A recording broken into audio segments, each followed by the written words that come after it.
So, greetings, everyone. We are hitting probably the last year, potentially the last year of the Versus Awards. I mean, it's possible that things might look up. You never know. This could strike big. I'm actually making a little bit more effort this year, even though this year it hasn't been much better than last year, unfortunately. But I'm streaming this on 3 channels concurrently, where I've advertised a little bit about this. I would have advertised earlier, but I didn't quite know when we were going to go live. So, but this is going to be the nominations this year. I'm guessing that this is Evan Jacobs on here. Hi. So you will find some good news today on this stream, sir, because you will be mentioned quite a few times on here, and we'll have some pretty cool nominees. So what I'm going to do is I'm probably Jake. Can you see this chat? Well, I'm trying to arrange things on my screen, but I guess I can see. Because I'm going to be I'm going to be controlling the IMDb on the background, so I won't be able to see it. Oh, okay. Let me see if I can. Maybe I can, like, if I arrange it little ways. If I go, see if I can separate it out like that. Maybe. Yeah, I can see it now. I can monitor the chat. All right. So. Okay. So we're gonna just go on. The nominations are done. This is an extensive process. Basically, as we go every year, we ask people for their nominations. We throw out all the categories. We will not say how many people participated, just like the other years. But the real answer is not enough. Yes. More people need to get in there and participate. We get more variety. Yeah. We definitely got variety, but yeah, we got variety. We got and Indy definitely got a good showing. Oh yeah. This time around. So I do think that's going to be good. So, you know, if you're not watching me on one channel, any of these channels, if you're watching, it's good because I want all of these channels to get good views. I only really control one of these channels, but I have a little bit of control over the other 2. So I thought, you know what, see if I can get Dave some extra eyes on. Okay. So I guess we'll get started. We got a lot to go through. What we're going to do is I've got this IMDb thing up behind me. I'll try and every time we come up with a new one on here, we're going to we'll stop, say a little bit of what it's about, or if we haven't seen it, talk about, like, you know, what IMDb says it's about, and move forward. And between the 2 of us, most of the films have been seen. But there are a few exceptions. And even in the first category, which is Best Picture, yes, there are ones that I haven't seen and maybe some that Jake hasn't seen. There is one that I don't believe either of us have seen. And there's one that you saw that I didn't. But I've seen the other 8. I've seen all but 2 of these. Yeah. So we'll start with, of course, the first, and I'm doing these in alphabetical order. When it comes to ones where it's got the names of the people first, I'm just doing alphabetical order first name, just because I'm not trying to put one over the other, really, essentially. Honestly, that's how I do it anyway. I just go by first name. So let's start with, of course, one that most people probably knew was going to be up here. The Versus Awards definitely caters to all films, and we're not as snooty as other award shows. We're not quite as exclusionary as the Oscars, but we're not quite as trashy as the People's Choice Awards. We're just a little bit trashy and a little bit snooty. And a whole lot of crazy. So are we going to stop and feature each one, or are we going to go through the category and then talk about each one? We'll stop and feature each one we come to when it's a new one, because after a while, we're going to be literally spending maybe 2 to 3 minutes on ones we've talked about before. Okay. So, I was just curious. We both nominated Barbie. So, I know we both saw it. Mm-hmm. And why don't we just let's just go back and forth. So, Jake, tell us a little bit about Barbie, and of course, we'll change off if it's one that one of us has seen, the other hasn't. So, for those who are not familiar with Barbie, the 5 of you, yes. Well, this movie was apparently Mattel was actively involved in the production, but it has a fascinating backstory of Greta Gerwig, one-time actor and director of Lady Bird and Little Women, directed the film from a script with her partner Noah Baumbach, who is known for such uplifting films as Marriage Story and Margot at the Wedding, as well as co-writing The Fantastic Mr. Fox. So that's a really weird background. But you got Margot Robbie as Barbie, Ryan Gosling as Ken, Simu Liu as Ken, Dua Lipa as Barbie, Kate McKinnon as Barbie, etc., etc. There's so many Barbies and Kens. And then Alan is played by Michael Cera, and he's the only one. And then you got Will Ferrell as the president of Mattel. It's a really interesting kind of meta movie, very bright and cheerful, but with deep existential underlying themes. Great soundtrack. It was one of the big event films of the year. So, yeah, it's not surprising it got in there, but well, as it shows a teaser for The Flash, which does have some minimal representation here. But in any case, one thing I found odd about Barbie is that it's got a 6.8 on IMDb. Really? Yeah. Higher. 553K. I think it's the W factor. I'm not going to say the word because I'm afraid that somebody's going to like report and do that, but I think it's the W factor and the haters going after it. It's definitely haters. I have not spoken to anyone that's seen the movie except for one. There was one person who had strong things to say about this movie, but no one else that I know actually disliked it. It's him. He's the one. He's the one person causing it all. I don't know how he's doing it. He's real but very good movie. Very well done. Not as bad as people like to make it out as, but really and truly, is it really ever as bad as they make it out as? Well, sometimes it is, but most of the time it's not. It's usually like, oh, well, there's a woman in this shot. Oh, well, okay, we can't support it. All right. Well, speaking of one that might be considered that. All right. The even though it says 2022, though I know it came out in 2023. Yeah, I looked it up, and I think there was one festival or premiere screening in 22. We can leave it because we consider it 2020. We allow 2 previous year screenings. Yeah, actually, we thought about this earlier, I think, after the first year. So we figured this out. But the blackening, we can't all die first. Right. And this one actually is a little bit lower rated than Barbie, but I can understand. This one is directed by Tim Story and based off of the short that we'll talk about a little bit later.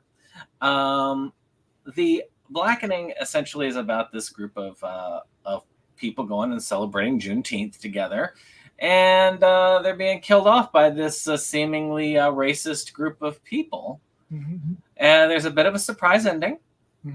And notably, it's a group of college friends who are having a reunion of sorts after many years.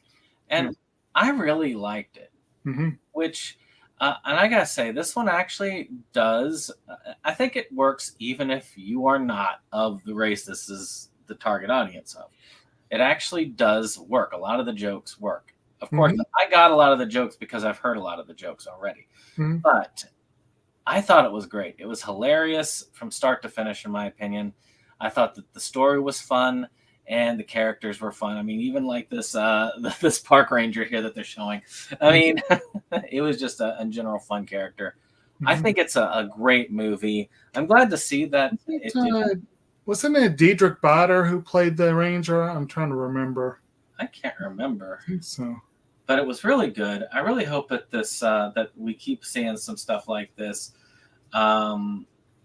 This one I think did very well as opposed to the other one that the Society for Magical, did this year. So I don't know, but I do think that if you haven't seen The Blackening and you like a good dark comedy, it is a wonderful film. I really do think that, and you kind of have to have a sense of humor. Yeah. I feel like some of the same people who probably hated on Barbie did probably hate on this for similar reasons, but this one I can see getting a 6 a little bit more than Barbie getting a 6.8, but still great film in my opinion. Yeah, I would absolutely say Barbie is the better film, but The Blackening was a really fun movie, and I did enjoy it. Let's see. Did you see the fourth one down for Best Picture?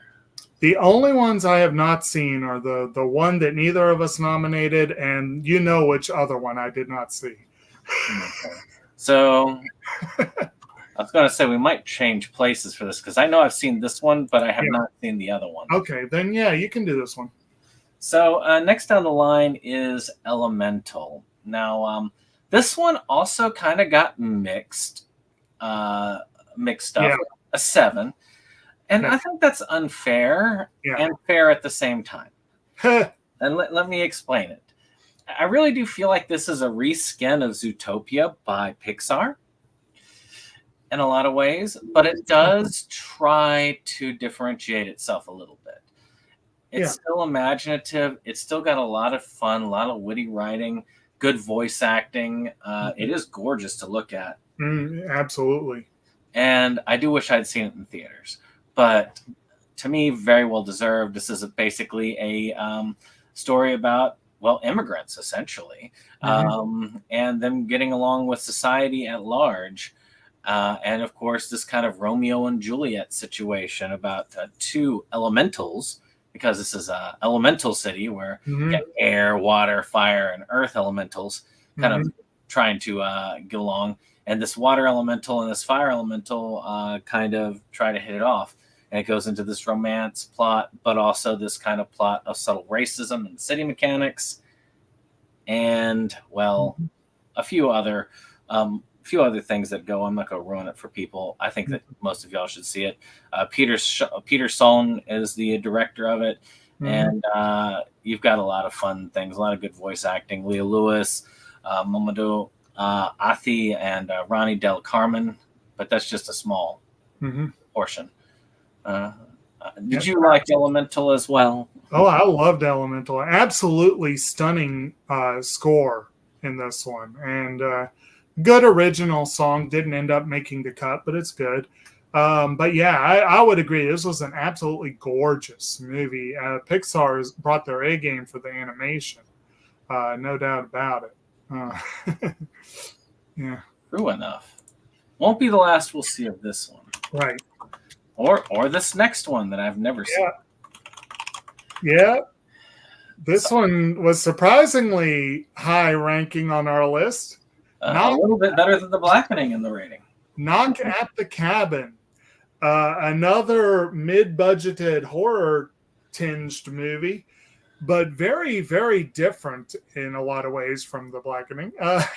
This one features, among others, Dave Bautista and Rupert Grint, a grown-up Ron Weasley, are 2 of 4 who descend upon a cabin in the woods where a couple, Jonathan Groff and I can't remember the other dude offhand, but they have adopted a very precocious young girl, and they're going away for a weekend in the woods.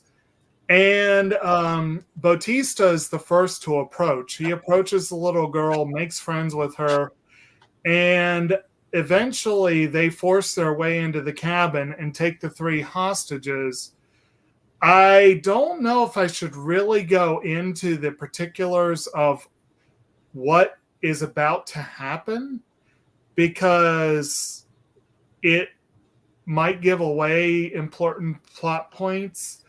Suffice it to say, it is based on a book that it supposedly changed a lot from the book. So if you're familiar with the book, which I think is called The Cabin at the End of the World, can't remember the author offhand, it's different. But it is a movie by M. Night Shyamalan, so you know there's a twist. The only thing is the twist is telegraphed in the first 20 minutes of the film, so, you know, I really don't know if it's that much of a plot spoiler, but we'll leave it at that. It's a good movie. I liked it. I didn't love it as much as the people that nominated it, but it's a solid film. Yeah, I've actually only not seen 3 of his films that I can think of. I know Old. I've never seen that one because Oldest one I did see. I've never seen The Last Airbender because I heard it's shit. Yeah. And I've never seen this one, mainly because I just haven't gotten to it. I've been mildly interested, and I guess I will see it now that it's up for our Best Picture. I got to find out why this is one of the best films of the year. A lot of people talk shit about Shyamalan, but I think The Last Airbender is the main reason. So I guess I will run up. Actually, I'll tell you what. I'll switch back with you so we can get back on the regular track. Okay. Because I'm sure you'll want to talk about this one. Okay. Darn it. Why did it move? Okay.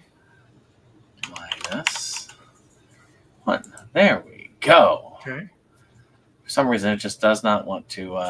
It's because of all the playing of the ads and stuff, which I'm going to try and just move that down so it's not.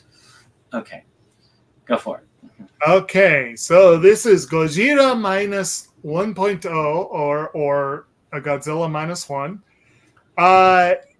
It is a fascinating entry in the Godzilla canon. First of all, it's the first Godzilla movie to win an Oscar. Got a well-deserved nod for visual effects. But it's actually a period piece that is not in any way, shape, or form a sequel to any of the existing Godzilla films.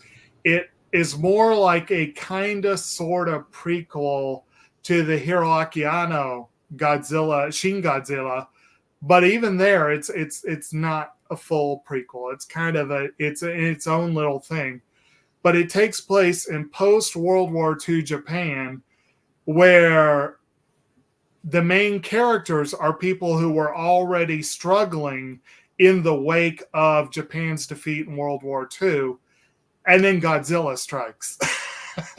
Then Godzilla shows up. Yes. And it's a really good movie. I enjoyed it a lot, and so I'm kind of glad to see it up here. I admit, I don't think I nominated it. Or no, I did. I nominated it a couple of times at the end. Yeah. I thought it was okay. I just liked a lot of the other films I saw better. It kind of reminds me of kind of a rehash of the first film in a lot of ways. There's even an oxygen destroyer callback and a few other things that calls back to the original Godzilla film. Oh, there were a lot of callbacks. So, again, I thought it was all right. I'll admit there were a lot of times I kind of zoned out, but not as much as I did for Shin Godzilla. But still, I know a lot of people are glad to have that up there. This is the best rated film so far on IMDb. 7.7. Well, people love it. So, but I think we'll get higher rated soon enough.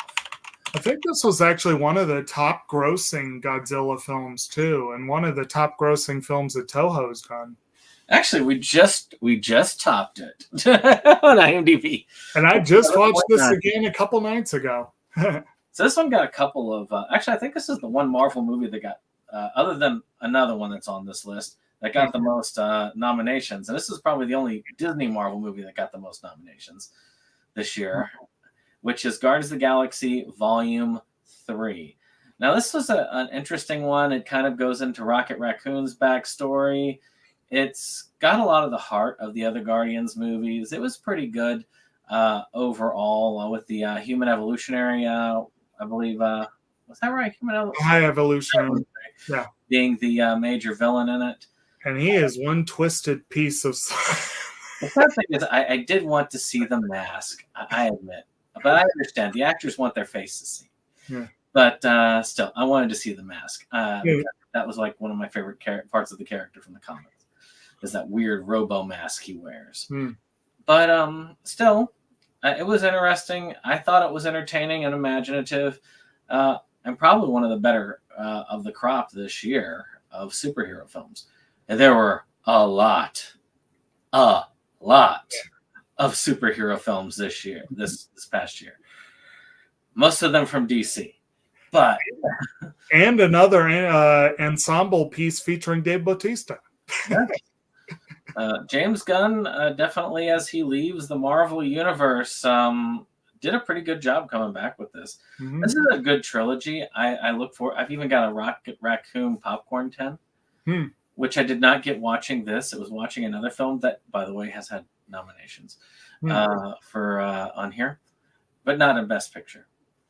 So, still, I mean, I guess it's good that a Marvel movie got up here, and it is the highest rated. So, if IMDb was keeping the voice so far, this would be the winner of Best Picture of the year so far. I'm pretty sure that we both disagree about that, but although it's close. So, I guess our next one is an animated feature. I think it's this one. Yeah. And I never saw it, and I'm thinking this is one that you never saw either. I have not seen it either. In fact, I don't even think I heard about this until I got the nomination sheet. I sort of heard about this. I think I saw a trailer for it and then ignored it. But we're talking about Leo, of course. Yep. I guess I'll see this since it's on Netflix. Right. But, is it Netflix? Yeah, that'll be easy enough to find. But the name Adam Sandler kind of...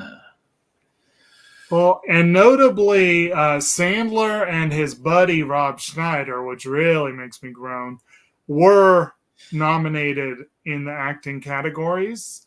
We had a fan of this movie. It's the one on the list that neither of us saw, and I intend to see it, but yeah, I didn't even know it was out there, honestly. Apparently better rated than Barbie. Wow.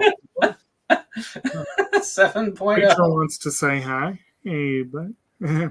Yeah, we've seen Rosie come up on here several times. Yeah. But yeah, actually, and way better than Blackish, apparently. Yeah. Well, you never know. It could be good. It could be. I mean, Sandler is, when he's on, he's not bad. And he is a decent voice actor. Sandler is the ultimate mixed bag. Yeah. So, I don't know. But I think we can move on. Yes. All right. So, let's see here. I'll tell you what. I will cover the next one. Okay. You can cover the one after that and the last one, and I'll cover the two micro-budget films that are in. That seems logical. This is not a micro-budget film. But I'll cover one of the two artsy films. Yes. So far it would be the winner if IMDb was deciding it with an 8.3. Yeah, it's actually on the. Is it on? No, it's not on the top 250. I thought, or is it? Let's see. Where would it say on here? It would say it right next to the ranking, I think. So no, I guess it's not. Nope. That's a little surprising. What is this one? Most popular movies. Right now, Beverly Hills Cop F is the most popular movie. Have not seen it. Guess we'll have to by next year. But yeah, this is a pretty impressive one. And Christopher Nolan brings it again, Mm-hmm. which is good because one of his previous outings, I did not like Tenet, uh, It but was okay. It was one of his weaker ones. but this has some amazing performances by Cillian Mm-hmm. Murphy, Emily Blunt, Matt Damon. This is essentially the Oppenheimer story, as told through the lens of the congressional hearings and what went on. And in truth, it is a very interesting film. I was having a hard time thinking about how I would like it, and I still need to watch it back to back with Barbie because Yes, apparently Barbenheimer is a thing. it was a total pop culture out of nowhere thing. And I wanted so bad to go to that twofer, and it just never happened. I did see Barbie in theaters. I did not get to see this one in theaters. I If would have. this was only 2 hours long instead of 3 hours long, Yeah, maybe I would have considered it. that makes it tricky. But Yeah, 3 hours on the dot according to IMDb. yeah, very well done film. If you haven't seen it, you should. Mm-hmm. But I could say that about most of the 12 here. Yeah. Well, no, I'm going to give the other people who participated the nod. Okay, yes, we should see all 12 of these. If you watch all of any category, this should be the category you watch all of. But you can vouch for most of them. Because these films are probably these are probably the best of the best of 2023. Eh. Well, according to us. According to us. Yes. But what do we know? All right. So speaking of artsy. Yes. Okay. Poor Things by Yorgos Lanthimos, who you can tell by his name is a director of artsy films. We were introduced to him by the ultimate art in spite of the audience film, Dogtooth. Oh God, that thing. But he has actually grown tremendously as a director. I was fascinated by The Lobster. I have not yet seen Killing of a Sacred Deer, but I need to. But I actually genuinely enjoyed The Favorite, and I straight up loved Poor Things. I've heard mixed things about his new movie, Kinds of Kindness, but I intend to go see it. I'm intrigued. I wanted to go see this, but just like Oppenheimer, it just never materialized. It's like getting to the movie is easier said than done. But I did finally watch it, and almost immediately he wanted to do Strange May, and I'm like, oh, I have the perfect film. So we've actually covered this on Movies Galore, so check out that discussion. But Poor Things is a movie. What's up? No, I just clear my throat.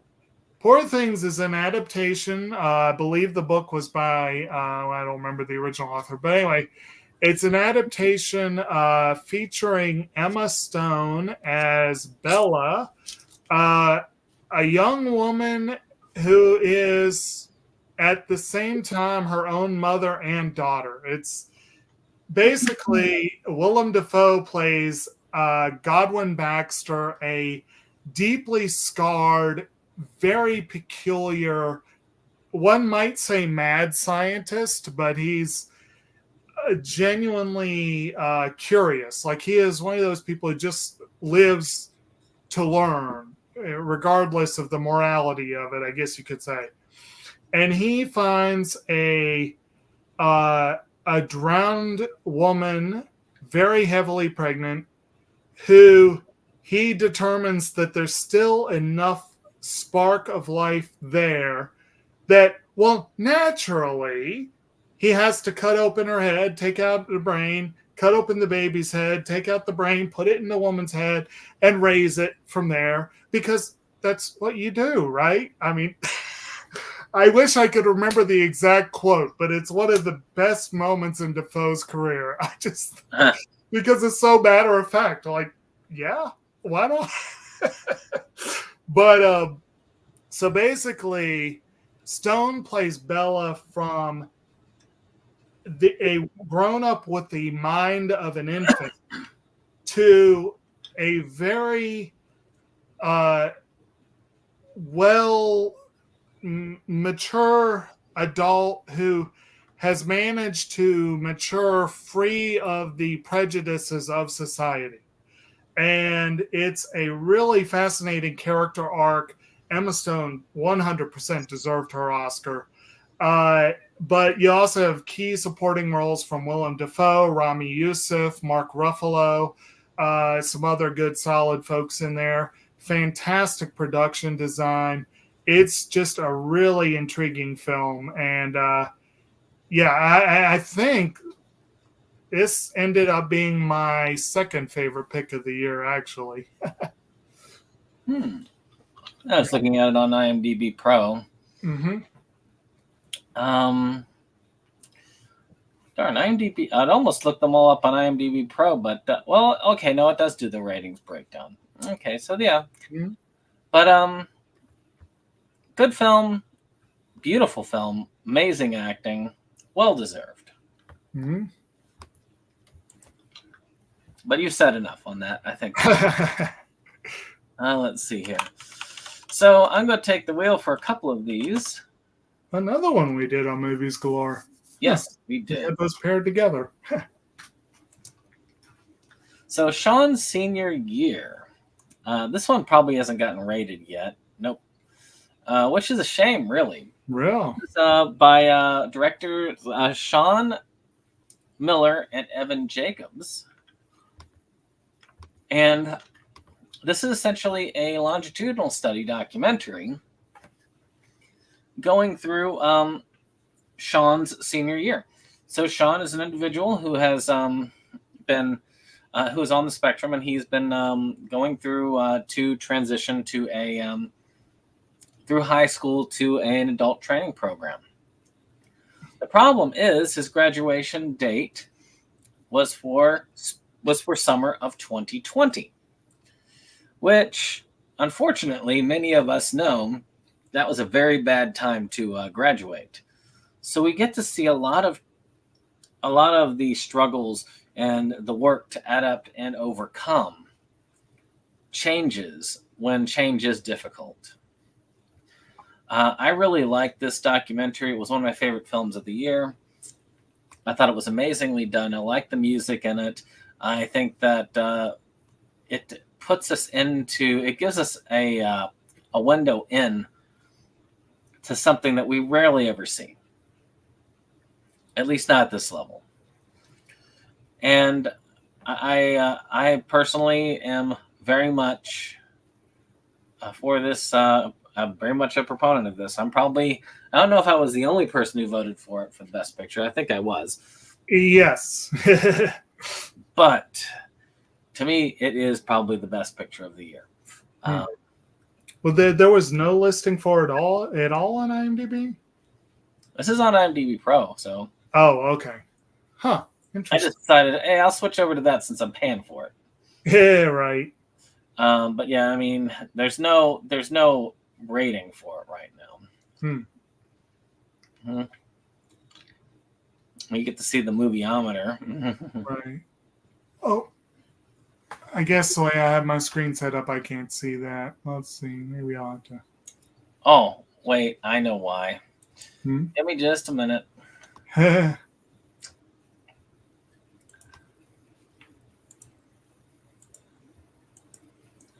you go. Ah, there we go. So yeah, there's the movieometer. Okay. But yeah, if you haven't watched it, you should. Mm-hmm. It's on Anhedenia. A lot of these are on Anhedenia on demand, which is on Vimeo. And take a look at it. Give it a vote. Let's get this an IMDb rating, people. Right. And for a budget of $500, not bad. Right. So what is the movie? What is the movieometer? Movie meter. I think that tracks interest in it, or how many people look it up. Well, definitely a lot of them looked it up. Yeah. So, yeah. All right. Well, do you have anything to say on this one? No, I think you mostly covered it. I mean, I personally was a little underwhelmed by it, but I did appreciate the again, like you said, for like $500 budget, it has that kind of scrappy underdog feel, which is kind of nice. And it definitely you do. The point of a good documentary is to help you learn. And I feel like this one does give us some insight into this individual's life and what have you. And so, yeah, in that regard, it succeeded pretty well. Well, there's another one. The next one is one of the two I have not seen yet.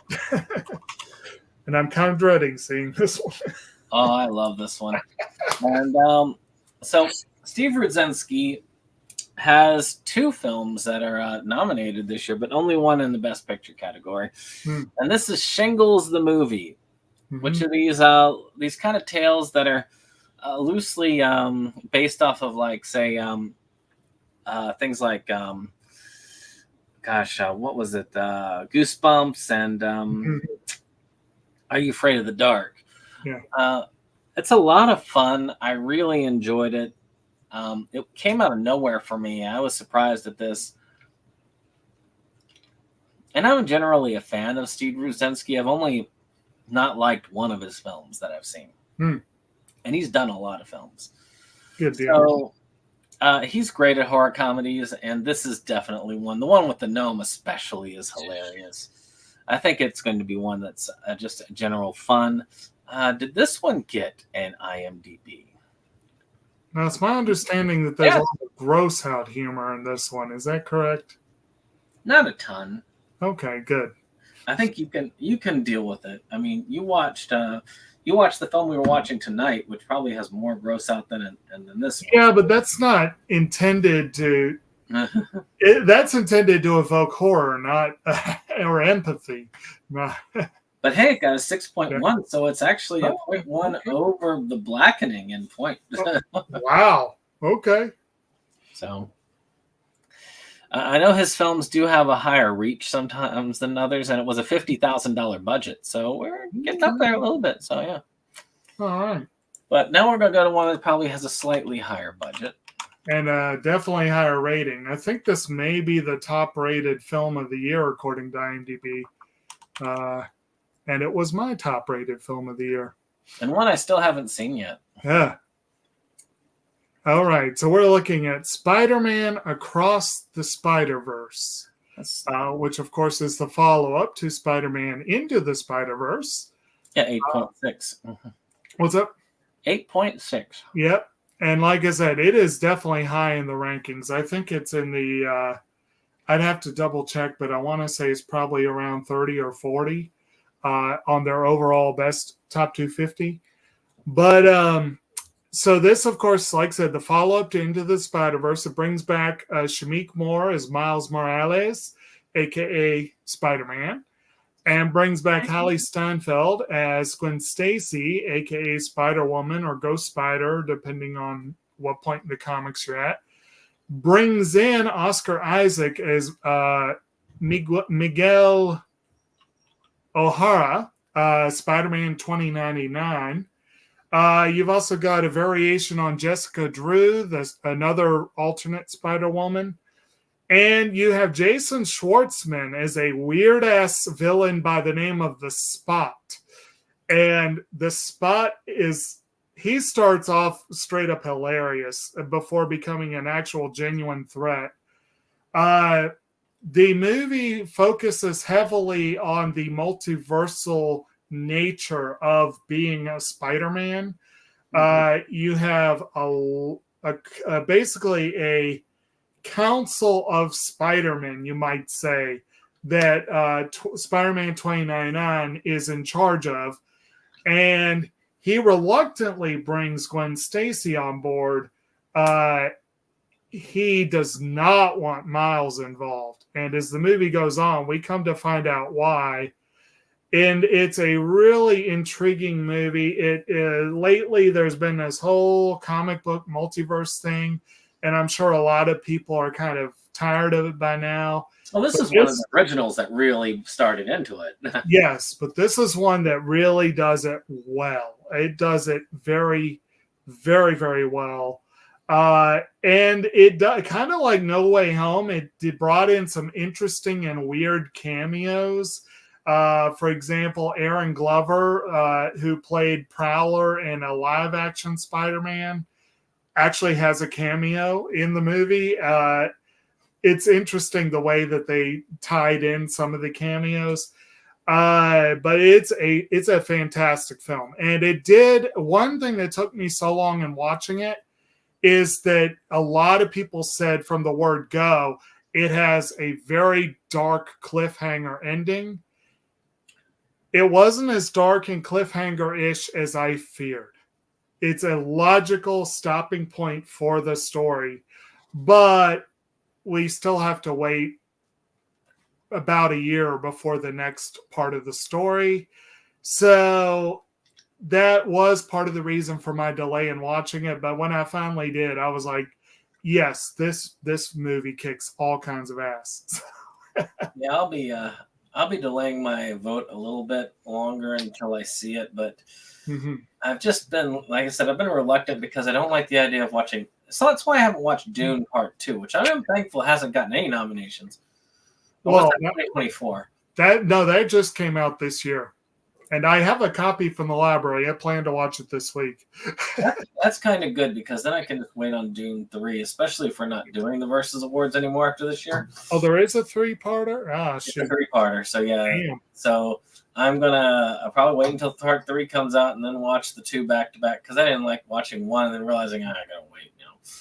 Yeah. This is one I'm going to be reluctantly watching because of that. I don't like watching. I knew there were 2 parts. I didn't realize there were 3.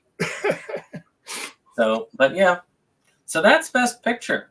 All right, folks, that's it. Well, Take care. No, just kidding. Well, let's go ahead just so that everyone has it fresh in their mind. So, Best Picture: Barbie, The Blackening, Elemental, Knock at the Cabin, Godzilla -1, Guardians of the Galaxy Volume 3, Leo, Oppenheimer, Poor Things, Sean Senior Year, Shingles the Movie, and Spider-Man Across the Spider-Verse. 12 powerhouse films of the year. Yes. And there were some good ones nominated. The next one that missed the cut was Migration, then Evil Dead Rise and The Holdovers. A bunch of others were in the mix, but yeah, you got to make choices, unfortunately. So I guess we're just going to get right into a live action short subject. Okay. So each of these are interesting, these 6. All the categories are 6 from here on out. I thought, for instance, that I had nominated this one, but now I realize I did because I remember it now. Yeah.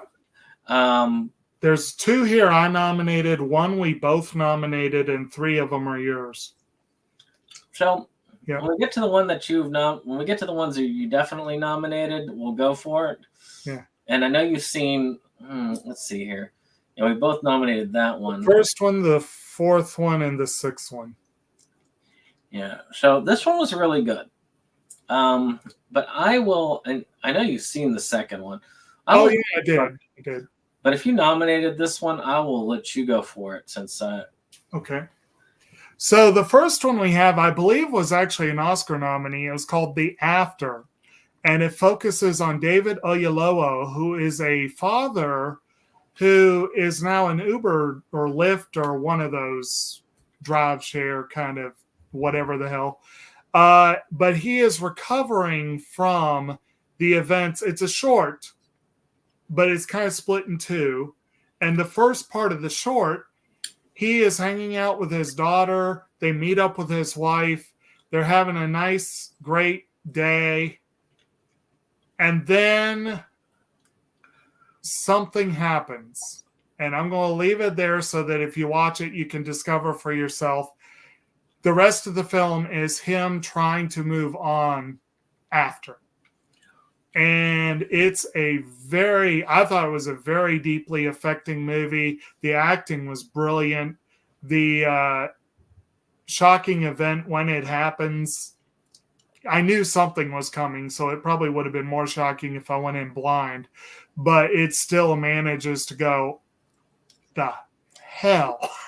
I didn't even know that it was up for an Oscar because Yeah. I actually heard of it by random chance. Oh, Seeing it. okay. So, yeah.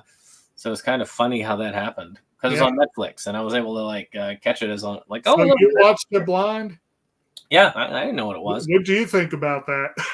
I thought it was pretty good. It was a very well done film. Mm-hmm. I don't remember a lot because I watched it way back. I watched it the fall of last year. So okay. So my mind is kind of like hazy on it, but I remember it being good and well done. Mm-hmm. I remember the next one much more recently because it was much more recent. Yeah. So slightly more recent for me. All right.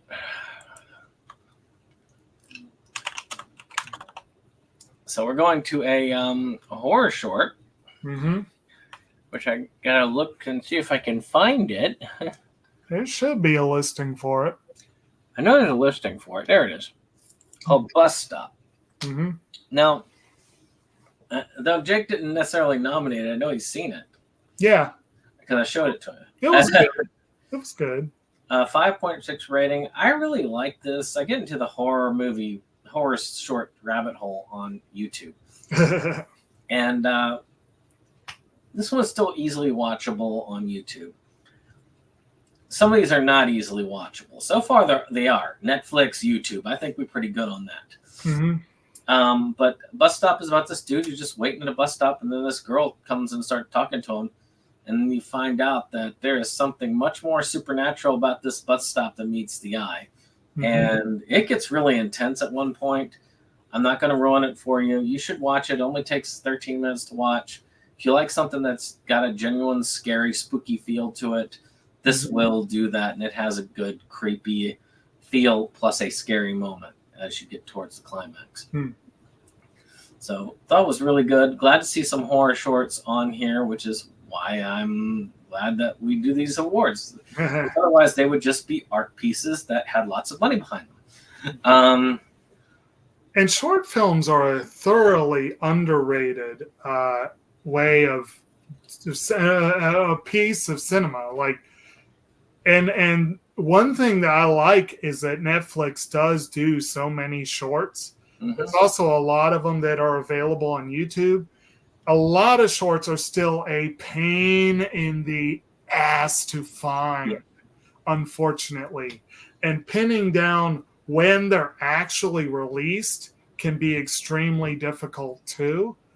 But they're more accessible than they used to be. So I'd like to see more people get into them, you know? Actually, right before I said screw you to the Oscars. And now I don't even care. To me, it's mostly politics. They're probably decent films, most of them, but it's mostly about politics. It's not about the best films or best acting. It's just whoever they feel deserves it that year. So I've learned to just say heck with it. But I did take 1 year, and I saw every single nominee. I can't remember which one it was. It was either 22 or 23. 22 probably. Yeah. And I watched all of them, including the shorts. But I had to hunt, and I had to find out a way of getting online where I could see all the shorts together, and I got lucky. But not easy. Sometimes they like to hide a lot of their shorts from people. Yeah. All right. I don't know if you've seen this one. I have not. All right.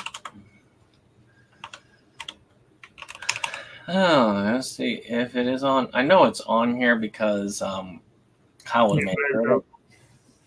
So The Night the Dead Walked. This is a short by director Mark Chindemi. Also easily watchable on YouTube.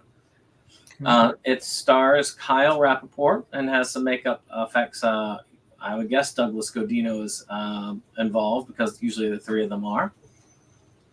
And it's a Night of the Living Dead tribute short film. where these people are like, sitting in this kind of house, and there's some connection between the TV signals, digital signals, and these zombies coming back from the dead. It's got some good callbacks to it. It's a pretty decently made short. If you haven't checked it out, you should. His channel has, I think, 3 shorts on it now, and all 3 of them are pretty decent shorts for the horror shorts. And I think one of them now I've got up for next year's label, because I always, whenever I watch a film for a year that's recent, if it's there, I start putting it on my list. And like I say, it's well worth your time if you like a good horror short, and if you like Night of the Living Dead and you want to see something that's kind of tribute to it. That's all I gotta say about that, and I believe you haven't really. So let's see. Actually, they probably put it on there. Ritter. Like. There you go. Ritter Like. I'm probably mispronounced that. It's also called Night of Fortune. I want to say it's a Swedish film, but I'm not remembering that. 7.1. What's up? 7.1. I am. Yes. And it was also an Oscar nominee. Where it's watchable? What's up? Where is it watchable? I cannot swear to it where I saw it, but I want to say I saw it on YouTube. Might have been Netflix. I can't remember. It was a couple months back. But it was not hard to track down. I do know that. That's good. What's up? That's good. Yeah. But this is a really good movie and a very weird and interesting one. This guy is at a funeral home, and the film basically starts with him being told, "I'll leave you alone to say goodbye to your wife," basically by the mortuary director or whoever. And he is distracted by a light that's not working. And he basically does everything he can to avoid saying goodbye to his wife. He meets up with this other guy who says, "Would you go with me? I'm afraid to go on my own." And they end up going and saying goodbye. He ends up standing by awkwardly while the other guy's saying goodbye to his wife. But then it gets really awkward. And I'm not going to say exactly what happens because it's a fun surprise. But suffice it to say, this guy, through his interaction with this other guy, is finally ultimately able to do what he needs to move on. It's a really fascinating little film, very very Nordic in its sensibilities. I will say that. I'm reminded of that one where the guy goes in for the karaoke thing. It's a good film. It's worth watching. Yeah. You're going to just scratch up my comic box, huh? All right. Well, the next one is another one I definitely put up.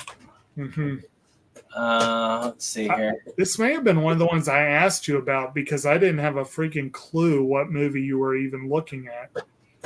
Let's see here. It might be one that I was only able... I know I usually look these up on IMDb when I put it in. I can tell you what it is as I go in. It's a film called Tunnel.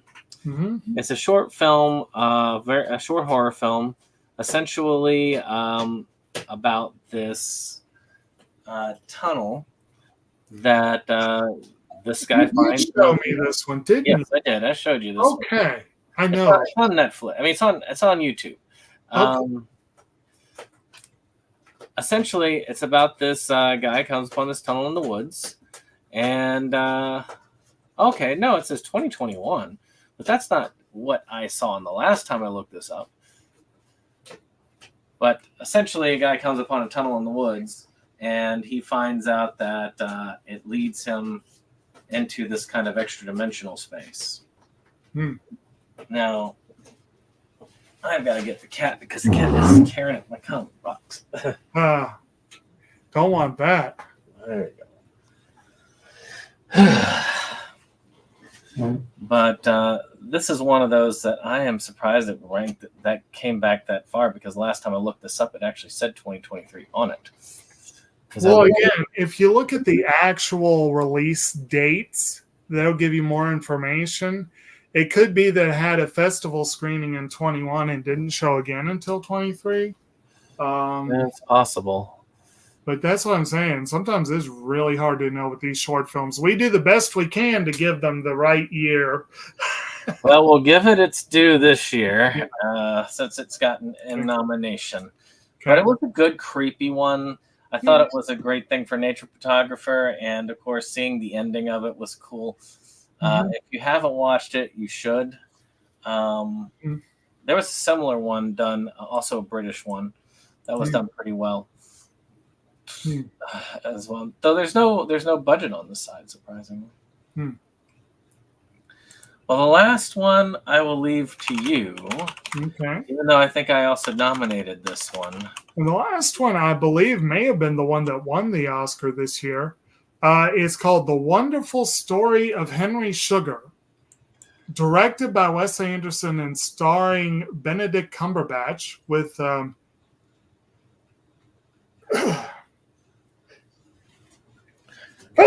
sorry. But basically... you had, I know Ben Kingsley was in there. You got Ray Fine, I believe. Basically, for some reason, Anderson got on a real Roald Dahl kick this year. He did at least 4 short films based on Dahl's work. And the films The Poison, The Swan, and The Ratcatcher were all nominated. Yeah. But The Wonderful Story of Henry Sugar is the one that ended up getting our coveted slot in the top 6. Shoot, I thought I nominated more than one. I think you did. I think we both nominated more than one. And I just want to throw out there for the record, Ray Fine's performance in The Ratcatcher is probably one of the best he has ever had. It was I love The Ratcatcher. But it's Henry Sugar is a good, solid film. I didn't love it the way I loved a couple of the shorts that I saw, but I really enjoyed it. And I'm glad to see it get up there. Like I said, I hope Anderson does more shorts, but he really was in a groove with these 4 films, and I kind of hope he mixes it up a little in future ones. But Anderson definitely did have a year here too, because we see him mentioned a couple of times here. Yep. All right. Well, for this one, we have The After, Bus Stop, Night the Dead Walked, Night of Fortune, Tunnel, and The Wonderful Story of Henry Sugar. And I do want to mention that The Strange Way of Life by Pedro Almodovar came really close, and it's worth at least mentioning. So I will let you introduce the start of this one, because it's the one that you've seen, and maybe the only one can see this. Yes, unfortunately. So animated short, best film animated short subject is... Apparently not many people have seen it yet. It's a very interesting nomination, very interesting slate of nominees we have this year. And it leads off with a film by filmmaker Annika Niems called Brewberry Spell that I actually backed it on Kickstarter. So I can tell exactly whether it was a 2023 release in the sense of meeting our rules, because it was available to stream online starting in 2023, but it was only available for a specific film festival for a relatively brief limited time. And despite my asking everyone in the Academy to make sure they watched the film, I don't think anyone bothered to. So I may have been the only one who will get to see this. I've actually contacted the filmmaker, and she said that because it's still in the festival process, it may not be available for streaming again before anytime soon. But that doesn't mean it won't be. I don't know for sure what the future holds. But anyway, it's got a month. It's got a little less than a month. Yes. But anyway, Blueberry Spell is a very cute film. It's a film about a witch who is very witchy looking and very self-conscious about it, who falls in love with a barista, and she has a transformation spell that she does so that she can be, quote, normal looking, to join a bunch of friends of this barista, join them all for a big celebration going on at I think it's like a bonfire at the beach or some such thing. And it's just a real cute, sweet tale. It's definitely one of the LGBTQ plus stories, since both of the protagonist and her love interest are both females. But it's just a really cute film, decent animation, and I was just really happy to finally get my name on an animated film. But I actually genuinely liked it a lot. I'm disappointed that more people didn't watch it, but I don't even remember. I think the time frame that you had was low, and I think you had to pay to watch it too. I think it was like a free trial. You had to join a specific, you had to like sign up for something, but it was like a free trial, and I don't think I've ever been charged. Well, now we'll get on to one that a lot of people have probably seen on Disney+. This one was easy to find if you bothered to watch the movie it was attached to. But Once Upon a Studio is the celebration of the 100th anniversary that Wish was meant to be, in a lot of ways, where a bunch of the Disney characters climb out of their frames to take a picture. And they bring back actually a surprising amount of voice talent for this one. It's kind of great to see all the cameos from all the different eras of Disney. And it's a very fun 9-minute short. And when I say this is what I was kind of hoping Wish would be, I'm not lying. This would have been a great 100th anniversary feature to have kind of the Disney heroes and villains kind of facing off against each other. What was the film we covered in our Disney video that I said was the other one that wasn't in this? Because we know what one of them was. There were only 2 Disney films with animation that were not featured in this short. One of them, of course, was Song of the South. Well, yeah. And the other one was a film that came out at a similar time frame that was also largely live action, but I can't remember the title. Was it that one with the donkey and so on? That one of the earliest ones? It was one of the earliest ones, yeah. I think it was. Yeah, I think it's the one with the donkey in it that we were talking about. But yeah, actually, Brer Rabbit. It wouldn't have been that long ago that Brer Rabbit probably would have made an appearance in it.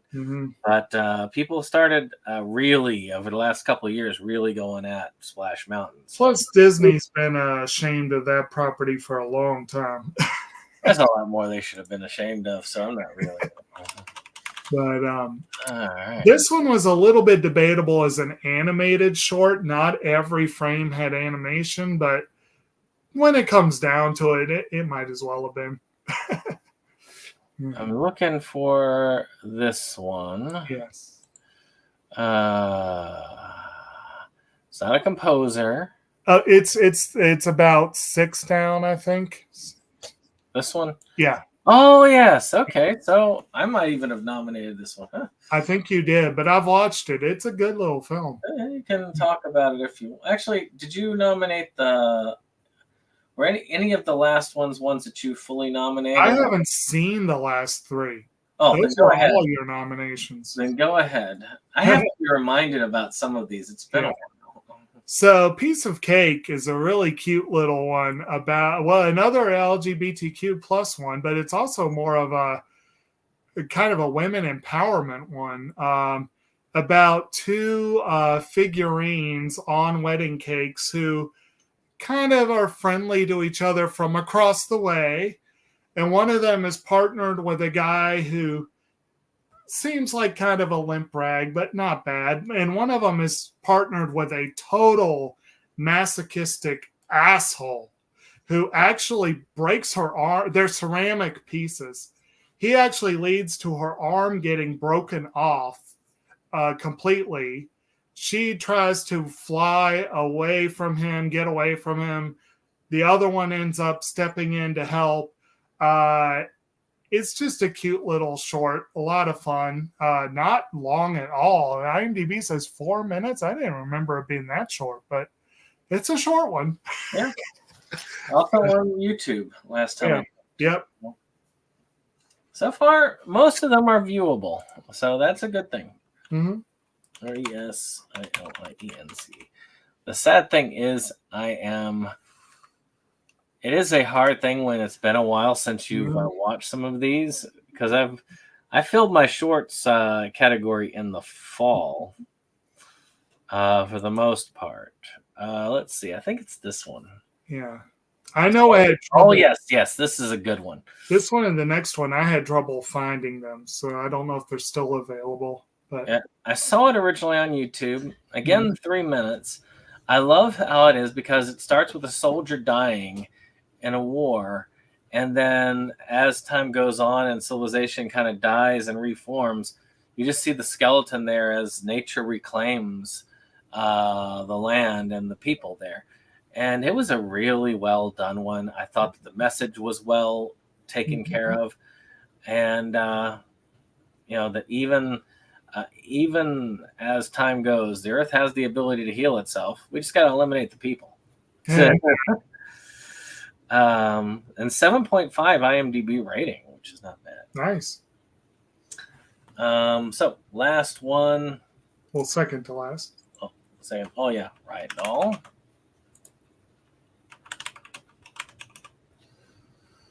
There it is. That was easy. Riot Doll, which is a 2023. In Moscow, a young delivery girl is witness to the hatred that invading her society. Overwhelmed, she discovers a curious loophole into a deal with the war supporters. However, the reality she is trying to escape soon catches up. 6.8. But this one's a pretty powerful message as well, because this girl is sitting there, she's living with her family, and she's living as a delivery driver under Putin's Moscow. And of course, it's got a lot of powerful messages about war and warmongering and the kind of elites. A very good one, very politically powerful one. One I could see even up on the Academy list. It probably doesn't have the length or the budget behind it, but I would say that it definitely has enough of a drive behind it. And it's only 7 minutes, and last time I saw it was on YouTube. Hopefully it's still there, but definitely one of the better ones. I think this year, most of the Oscar-nominated shorts in the animated and documentary categories were hard to find. Like the live action ones were much easier overall. So that's another one that got left behind because that's just 2021. Right. And that's why I think I watched this one and I think I enjoyed it, but I didn't bother nominating it because I thought it was too old. But yeah. Well, I mean, again, with short films, it can be hard to tell. But this one got 6.7. I did like this one because it talks a lot. It kind of debates about depression, antidepressant pills, and just how it is. I mean, even when you can see that the woman there is kind of like she's doing a lot of the same stuff he's going through, but she's kind of medicated and so on. And I really did like the way that they did this. I love the imagery of it. Another one that is available on YouTube. Definitely worth a look if you haven't seen it. Regardless of the year, definitely worth a look. Yes. I mean, it's 7 minutes. Yeah. All right. So, best animated film. Go ahead and read them down for us. Our best film animated short subject. We had Blueberry Spell, Once Upon a Studio, Piece of Cake, Resilience, Riot Doll, Soft Rain. And I do want to give a shout out to the film 95 Senses that came really close. So we're going to Best Original Screenplay. Alrighty. Which I struggled with, apparently. Had to reorder. But we'll start with you on this. Wasn't as bad as some other people, but anyway. Yes, we will start with Celine. Right, What's it? Yes. Okay. We will start with the film Past Lives, written and directed by Celine Song. Celine Song, of course, being nominated here for her writing. It's a film about a woman who comes from South Korea. She and this other guy were very, very, very good friends when they were kids. They were besties when they were kids. And then she moved to America. And they kind of lost touch with each other. And then they get back in touch with each other. At this point, she has grown up, moved on, and married, and is quite close with her husband. But she eagerly reconnects with this old friend who, let's just say, he didn't move on as successfully as she did. And the movie revolves largely around their interactions once reconnecting, including him actually coming to New York and spending time with her and her husband. And it's a really great film. Lots of fantastic performances, great music. But more than anything, I just thought it was very, very, very well written, which is why I pushed so hard for the screenplay. All right. Well, might as well get this one as well because I haven't seen this one either. Man, you're missing out. So The Holdovers is that rarest of beasts. An Alexander Payne film that will almost make you feel good. His movies tend to be very dark, bleak. And The Holdovers definitely has some characters who are dealing with stuff. You've got Paul Giamatti, who is a bitter English professor who believes that all of his students are slackers and losers. You have one of his students who is, in fact, a slacker and loser, but who believes that he is more important than, and who gets into all kinds of shenanigans. And Davine Joy Randolph plays the school cook who is dealing with the loss of, it takes place in the early 70s. She is dealing with the loss of her son who died in Vietnam.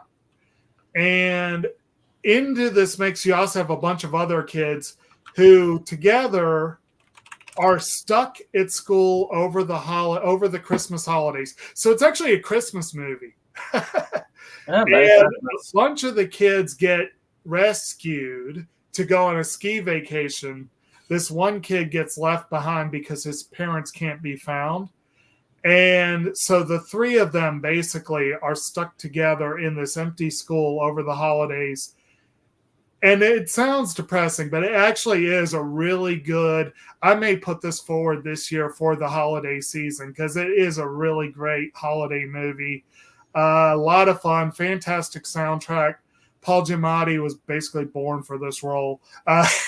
And I believe Davine Joy Randolph did win the Oscar for supporting actress, and fantastic job as well. So it's a good one, and again, a shockingly uplifting Alexander Payne film.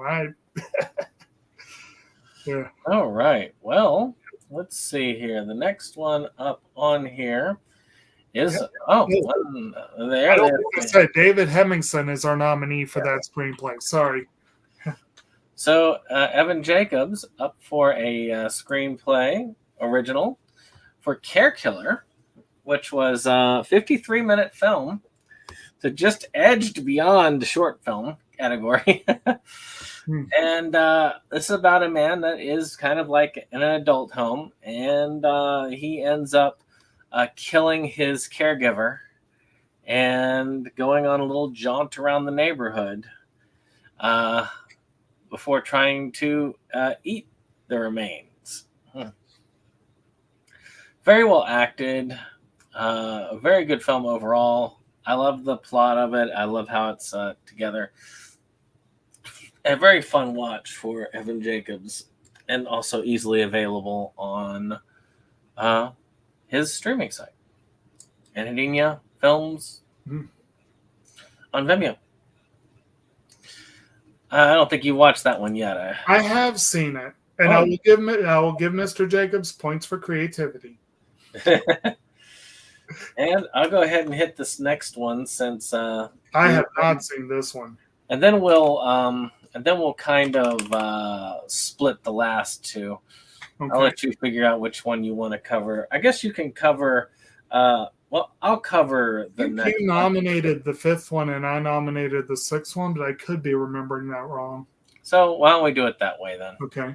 So Supercell, pretty simple premise. It's about storm chasers and about a kid of a storm chaser who decides he wants to follow in his father's footsteps. This has some interesting stuff about it. I believe that I nominated, well, of course, I nominated as a screenplay, so Herbert James Winterstern and Anne Elizabeth James. And I'm surprised this one made it up there, but apparently I was definitely grasping for those original features. I did like this one a lot, but for other reasons. This is probably my weakest nominee on this one. But definitely I was running out of things that most of my favorites of the year were adapted. Which tends to be the case. It's a lot harder to come up with good original screenplays, I guess. So I'll go ahead and I'll just talk briefly here. We don't need to select it. We're going to be very quick in our coverage of ones that we've already talked about. Elemental is the next one for John Hoberg, Kat Likel, and Brenda Harsha. I think that's Shue. Maybe. But, very good film. Again, we've talked about it earlier. Deserving of the nominees. Yep. And the last one, we mentioned Mr. Wes Anderson before. His big feature of the film was Asteroid City. His big feature of the year was Asteroid City. And I have to admit that I was slightly underwhelmed. I felt like all the Wes Anderson films I saw this year were even more dry and artificial than any film he's ever done before. But those who love that about Wes Anderson had a lot to love in these films. I like it a lot, but I'm not one of his, fanboys. But Asteroid City was a very original screenplay. It was very well written. I did enjoy it a lot, and I definitely think it deserves a shout out. Yeah. So did you want to do the recap or? Yeah, sure. We've got ourselves there we go. Celine Song for Past Lives, David Hemmingson for The Holdovers, Evan Jacobs for Care Killer, Herbert James Winterstern and Anne Elizabeth James for Supercell, John Hoberg, Kat Likel, and Brenda Hush for Elemental, and Wes Anderson for Asteroid City. Okay. And a shout out to Justine Trier and Arthur Harari, whose screenplay Anatomy of a Fall almost made the cut. Okay. And I'll let you start us off, because I think I've read off best original screen, so you guys are best adapted you can read off. So, adapted screenplay. Of course, our first pick is Greta Gerwig and Noah Baumbach for Barbie. And I commented before on what a weird ass pairing that was to write a Barbie film. And it's one of the few films that they've actually written as a couple, which is kind of interesting. But extraordinarily well written film. And we've already said a lot, so I'll just leave it at that. But yeah. And that's all we're going to say about that. Right. Even though I haven't seen the film, I figure it's easy enough for me to go ahead and say, announce this one because I'm not having to explain it. which is Phil Lord, Christopher Miller, and Dave Callahan for Spider-Man Across the Universe. I'm pretty sure most of you know who's behind that or what that's adapted from. And if you don't, then I gotta wonder about you. I've actually read the Spider-Gwen comics that they adapted into the early part of the movie, and it was a phenomenal adaptation of the Spider-Gwen backstory. Just absolutely. All right. I figure you can read the other one off because, again, Well, Steve Rudzinski is nominated for Shingles the movie. My understanding is that this is based on a series of like web shorts or something, or yes, you know more about the background than I would, but it's an adaptation of a bunch of stories kind of thrown together. I know that it has some loose basing on some things that others have written, so it's very possible. So the next up on here, we have Takashi Yamazaki for Godzilla -1. I actually, I think that's kind of cool that that's in there. Of course, it's good. I think that was a last-minute ad for me as well, I believe. But I don't actually think you were the one that got that in there. I think that was our other contributor.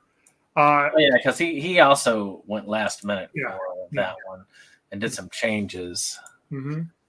So yeah, that's kind of cool, I guess, in and of itself. So yeah, that being said, adapted, of course, from roughly 50 years of Godzilla films. Yeah, I think we all know. I don't know what's Godzilla. Well, what's that? I've never heard of that. So, okay, go ahead. Next up, Tony McNamara for Poor Things, which is adapted from a novel. And again, very, very, very well written. If you don't know it's an adaptation, it would strike you as one of the most singularly original screenplays you've ever seen. But as an adaptation, it's still pretty solid. And then, of course, Tracy Oliver and Dwayne Perkins from The Blackening. And yes, the short is hilarious. Go watch it. It's on YouTube. Am I remembering correctly that Dwayne Perkins was the one who directed the original short? Yes, and it was liked so much they made it into a film. Yeah. So, hey. Okay. Get going on that. Go ahead and recap us.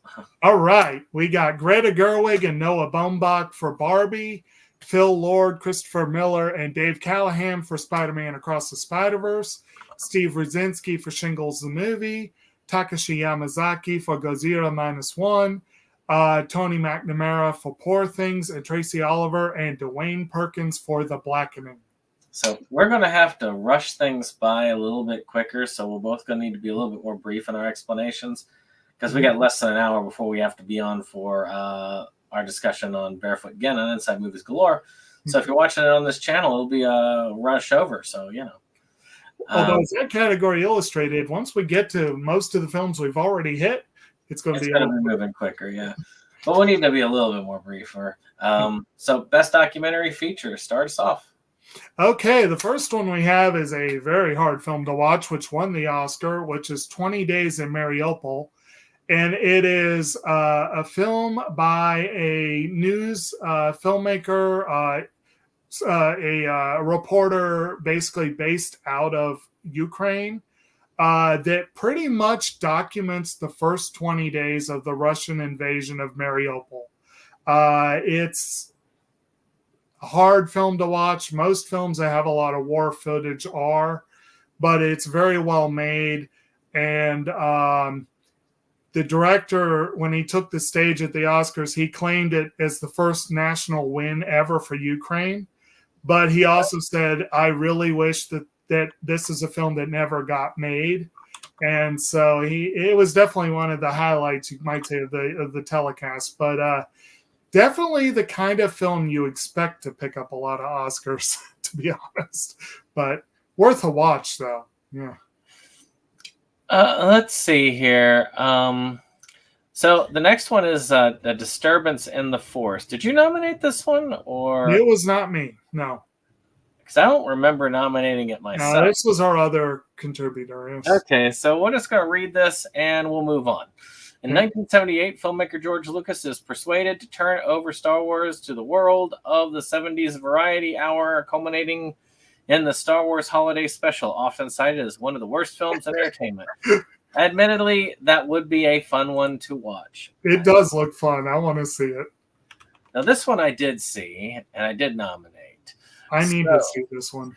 So, FPS, first-person shooter by the makers of In Search of Darkness and In Search of Tomorrow, which are winners. So far, these people have been winning many of these categories. But this goes through a detailed history of the first-person shooter from its humble beginnings to Doom to where we are today. It's a pretty cool one. I love the format of this series. And this one's only 275 minutes. This is short compared to the others. But still quite... Only. more difficult to watch than some of the others, probably. But still, well worth it if you get a chance. Creator VC does a good job with these documentaries. And I definitely really enjoyed it. Good deal. All right. I think this one is yours. Yeah, it's a much shorter film. The next one is La Memoria Infinita, The Eternal Memory. It is a very poignant and moving, but also kind of hard film to watch. It's a Chilean film about a couple. The guy is a journalist and the woman is an actress, and they've been together for 20-some years. And he is suffering from Alzheimer's, and the film documents their journey through his disease, his last few years.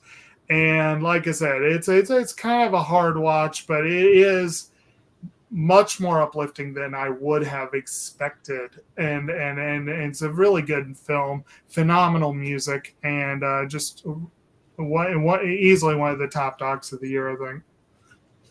Now, I want to say this. The next one is, I think, the only other one of mine that got in there. Yeah. Which is Sean's senior year. I don't need to talk about it any more than I did. It deserves to be there. Glad it got a placement on there. I think I actually nominated it too, but mostly because I had so few in this category. Yeah, I'm ashamed to do it. But anyway. And then, the last one was one I wanted to see. I still want to see it. It looks interesting. I mean, an intimate portrait of... Actually, you can read it. Go ahead. You Can Call Me Bill. It's basically a documentary about William Shatner. So I think it's interesting. I'm glad to see it up there. But I didn't nominate, neither did Jake, and I don't think either of us seen it, so I will leave it at that. All right. For our best documentary feature, we have 20 Days in Mariupol, A Disturbance in the Force, FPS, first-person shooter, La Memoria Infinita, Sean's senior year, and You Can Call Me Bill. All right. Take us out to the short subject. Okay. Well, I did see this first one, so I guess you want me to kick it off? I think I also nominated it, but I can't remember. I think maybe. I know you nominated the second 2 and 3. You go ahead. Yeah. So the first one is called The ABCs of Book Banning. And it is a film that is very interesting and unfortunately very timely. Where they talk about books that are being banned, challenged, and otherwise people are attempting to remove them from libraries around the country. It kind of focuses on Florida. For reasons. But it takes an interesting approach. They do talk to some different authors. They talk to, they start and end the film with like 101-year-old woman whose husband fought and died in World War II, if I'm remembering correctly. And she basically takes them to task for daring to, spit in his memory, basically. But most of the film focuses on the out of the mouths of babes, as they say. It's the actual kids whose libraries are losing books talking about some of the books that are being challenged. And it's a really interesting doc. I thought it was a really interesting approach, and I was rather impressed by it.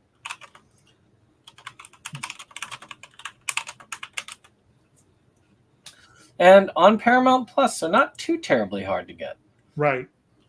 So The Barber of Little Rock is about an African-American barber founding a non-profit community bank dedicated to providing economic opportunities with community that mainstream banks will not offer. This talks about a lot of those racist tactics. And hello, Mike McNally. Hopefully you'll get to celebrate some of these wonderful awards nominees. But a lot of this, like redlining, stuff like that, it's a lot of subjects that need to be talked about. I think this one was a YouTube one. It was nominated for an Oscar, so it's one that if you haven't seen it, then I'm sure you that you would see it just for that reason. Oh, no, I definitely saw this one. It was a good one. Let's see here. Actually, I believe this one had a perfect score. It was one of the only, I think it was the one that we both picked for the top. Oh, wow. Yeah. I think you're the one who did this one. I have not seen the third one. I have never seen it. Oh, I did. I was the one who nominated. That was you. Never mind.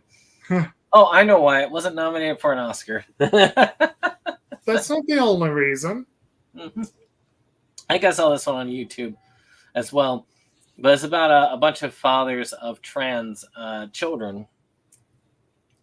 Where they go on a fishing trip where they kind of find common ground, which they each have different backgrounds. So it's very interesting to see that. A very poignant and well done film. I was very well happy with that. Good times. And the next one I did see.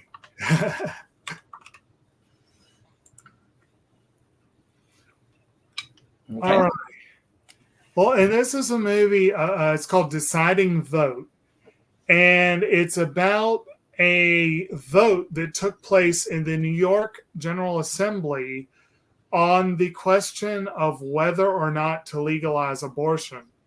And it almost failed until a politician decided that I cannot face my family without thanks, Mike. He's like, I cannot face my family if I vote no on this bill. And he changed his vote at the last minute. So the documentary talks about how this one person throwing his career away on principle basically changed the entire course of the discussion for many years to come on the abortion topic.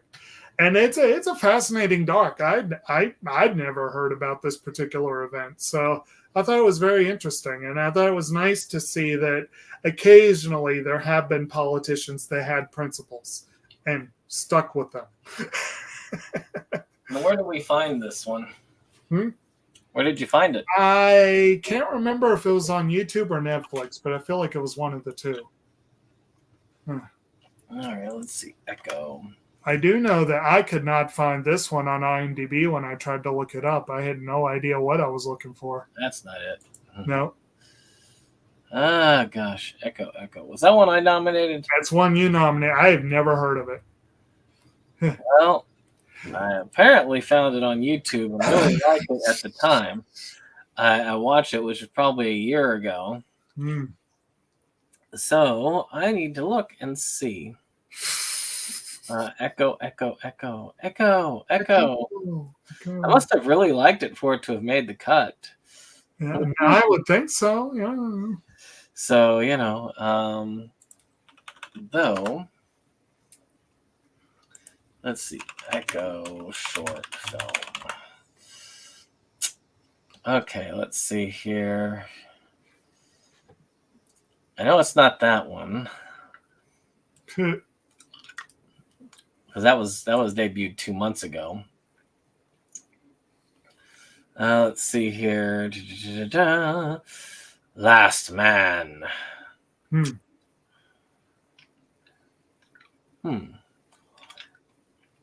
Well, it was a documentary short of some sort that I nominated, probably found on, I would be willing to bet on that New Yorker page. Yeah. They have a lot of good stuff. So it's very possible that that's where I found it from. If I had more time to look it up, I would. Any recollection on the topic or anything? I keep looking to see if it's on here. I wonder. No, it's a Malaysian short film. There we go. Oh, yes, there it is. 6 months ago. Basically, it's about a blind teacher that takes their students to a cave with the help of understanding echolocation. He's got this new technique that he uses in echolocation to better find himself around using different clicks and so on. And he shows a lot of that principle and how it works by showing it in this cave. And a lot of the students of his are able to navigate the world even better than most people who are dealing with this. So there you go. Good times. I figured it out. All right. The last one needs no trouble figuring it out because it was, I think, the film that won the Oscar, and it also is on Netflix. So, Yeah. All right. Yeah, The Last Repair Shop, which is a documentary about the Los Angeles, I believe, school system, where they actually have a system in place for students to be set up with instruments free of charge for their music classes. Fascinating that any school system should have this in place, even though it seems like it would be something that would be a no-brainer for most areas of the country. But people don't appreciate these programs the way they should. But it's a really, really good doc. They alternate between talking with 4 different people, one of whom basically does stringed instruments, one does woodwinds, one does brass, one does piano. I think I'm remembering that breakdown correctly. And then basically, one of them apparently is a professional musician. One of them is a Mexican immigrant. One of them is a Armenian immigrant. One of them is gay. So they talk about their own life experiences, and it's interspersed with kids who talk about the being able to have these instruments and all that kind of stuff. And it's a fun doc. It's a really nice doc. Good, mostly an uplifting one. Pretty good. And again, on Netflix, so it's easy to find. Yeah. Oh, right. And so, to recap, best documentary short subject: The ABCs of Book Banning, The Barber of Little Rock, The Dads, Deciding Vote, Echo, and The Last Repair Shop. At least I now know why I liked Echo so much. There you go. So the next one is best low budget feature. Mm-hmm. And so as we don't hit any, I think there's only one on here that you haven't seen. No, 2 on here that you haven't seen. Yes. But seeing as we've covered one of those before, I'll have you lead us off. Okay. Because that way I think you'll have seen pretty much every single one of these ones that you would talk about.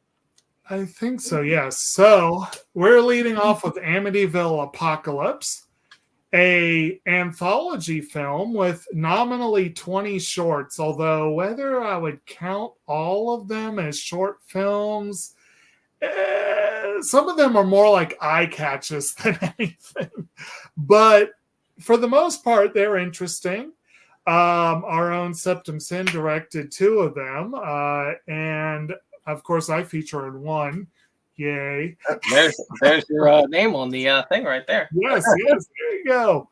But it's a hodgepodge, as most anthologies are. Some of them were much better than others, but overall, it was an entertaining little bunch of films. Ooh, I'm in a rated IMDb film. 5.8. What? How much?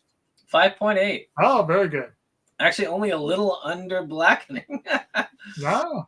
But it was kind of fun. I directed 2 shorts, and it was kind of fun to have them both featured in this film. Mm-hmm. Not the best in the world, but still fun, you know. Yeah. And our friend of the channel, Evan Jacobs, he also had a short nominated. Another friend of the channel, Kyle Rappaport, featured in one of them. You know, so there was some good stuff. So, another Steve Rudzinski film out that year. One that doesn't get quite as much love as Shingles, but Carousel Part 3. It ends the trilogy. Duke has to face off against the pizza guy who's come back from the first one, as well as another enchanted object and a war to end all wars. I love the Carousel series. It's an impressive series. My favorite is the first one, but the first one is closer to a horror comedy in the horror aspect than the comedy aspect. But the other 2 just go off the rails. Well worth seeing. Very fun. Kind of glad to see that the Carousel series is getting some love here, because it is a great series. If you haven't, Silver Spotlight's there. I believe that it's also on Tubi. Well worth checking out. Good times. All right. And to bring things back around once again there's a 6th one coming out. The Day of the Dead. So to bring things back around once again to Mr. Jacobs, we had another long-running series. We have Death Toilet 5, Invasion of the Potty Snatchers. And from humble beginnings, and let's face it, the first 2 Death Toilet films are very much humble beginnings. This series has gradually gotten more and more unhinged, and in a good way. and I have to admit, the last 2 have been pretty hilarious. And this was the most purely enjoyable film in this category for me this year. It felt like a Batman 60s. And of course, we had Evan himself dressed up as Potty Mouth, the main antagonist, along with his cheerfully obsequious right-hand Stink Eye. And we still have our main characters from before. Was it Mark Baxter, I think, was the one, and Father Dingleberry? Yeah, Mike Hartsfield, who also plays not just Brett Baxter, he also plays Stink Eye and Detective Howie Wipes. Yeah. And of course, we had and Isaac Golub is Dingleberry, the late Isaac Golub. It was a fun movie. It was absolutely stupid, fun humor, not high art by any means, but good times. So, the last of the new ones to this list, Mansplained, which I also have a small part in, and so does Jake. Very small. About this woman that keeps getting pestered by the men in her life and eventually snaps. You spend a lot of the movie waiting for her to snap. And it does happen, but it takes some time. And I thought this one was okay, but I felt it was very slow. It was that. But but It was not too interesting. bad. Yeah. In fact, I think you were the one who nominated this one here. Well, in fairness, You you didn't have see any of them, yeah. far more of these films to choose from than I do. All right. And And then, as we mentioned before, Sean's senior year. So we had quite the run of Evan Jacobs films there. So he could clean up this year. in theory there, yeah. And then, of course, Shingles, the movie with Steve Yep. Rudzinski. Steve Rudzinski and Evan Jacobs featured in on this list twice. Hmm. Technically 3 times if you count Evan Jacobs' role in Amityville Apocalypse. Hmm. Very proud there. Hmm. So, best low-budget feature, Amityville Apocalypse, Carousel 3, Death Toilet 5, Invasion of the Potty Snatchers, Mansplained, Sean's Senior Year, and Shingles, the movie. Hmm. Did you see the first one for the next category? Or should I start off the category? I have not seen it. I had no desire to see it, but now I'm going to have to. It was worth it just to do that. Damn it. All right. So go ahead and announce the category, though, and I'll get to Okay, Best Supporting Actress. So the first is Alyssa Sutherland for Evil Dead Rise, and she did a really good job with this one. This one is basically Evil Dead taking place in a high-rise.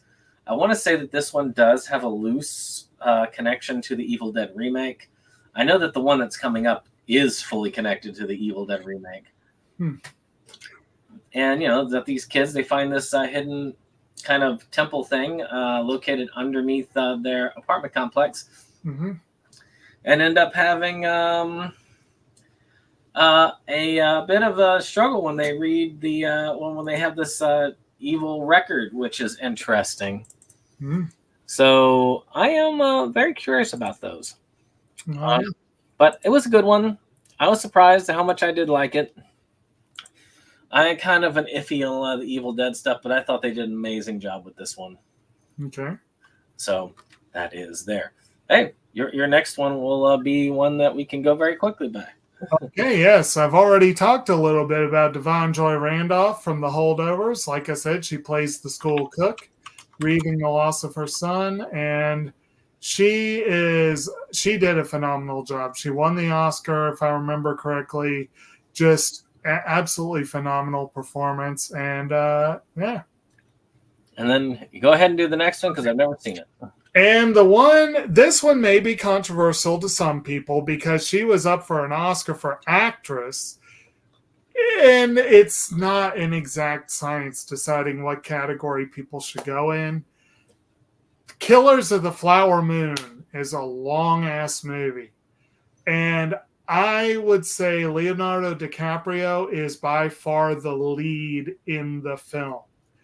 I would say that Lily Gladstone and Robert De Niro had almost equal screen time. At least it seemed that way. So her being up for actress and De Niro being up for supporting actor was kind of bullshit. So I put them both in the supporting category. That may be controversial. But regardless, Lily Gladstone, nominated for playing an Osage woman who ends up marrying DiCaprio's character. He and she find themselves both pawns of De Niro's rich landowner character. Basically, for those who are unfamiliar with it, Killers of the Flower Moon is based on a nonfiction book that talks about the Osage killings, where a large number of indigenous people who were becoming filthy rich over oil rights were being systematically cheated and murdered for that money and those rights by people like the character De Niro plays. And it's a Martin Scorsese film, really well made. It didn't score nearly as well with us as it did with Oscar, partly because I'm probably the only one that bothered watching it. It's a long movie. But it's really good, and I really think Lily Gladstone deserved the praise. I just think she was in the wrong category at the Oscars. All right. Well, yeah. I'm going to go through this quick and move on to the next one for you. Okay. Paul Clementif, of course, Mantis, Guardians of the Galaxy 3. She plays the character in a fun way. Yeah. And she did very good this time around, too. So I can't really discredit it. The performances of the whole cast were solid. The movie put you in the feels more than any other in the trilogy. And yeah, it was nice to see one of them up. And the next one is a film that got a lot of praise. And a lot of people thought it was a major snub at the Oscars. And it's the adaptation of the famed Judy Blume book, Are You There, God? It's Me, Margaret. And our nomination is for Rachel McAdams, who plays Margaret's mother. I think it's the only nomination this movie got. I think it might be up for... Well, yeah, there were a lot where it was close. But Rachel McAdams plays her mother, and she just did a phenomenal job. She was the very definition of a supporting character. And I thought she knocked it right out of the park. So I was really happy to see her get in on the final cut. All right. Well, and then last but not least, Vicky Pepperdine for Poor Things. Mm-hmm. Excellent job there. Mm-hmm. Amazing acting. Poor Things had amazing acting all the way around, as we'll note in the next category. Mm-hmm.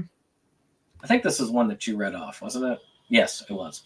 Okay, so to recap, Best Supporting Actress, Alyssa Sutherland for Evil Dead Rise, Divine Joy Randolph for The Holdovers, Lily Gladstone for Killers of the Flower Moon, Pom Klementieff for Guardians of the Galaxy Volume 3, Rachel McAdams for Are You There, God? It's Me, Margaret, and Vicky Pepperdine for Poor Things.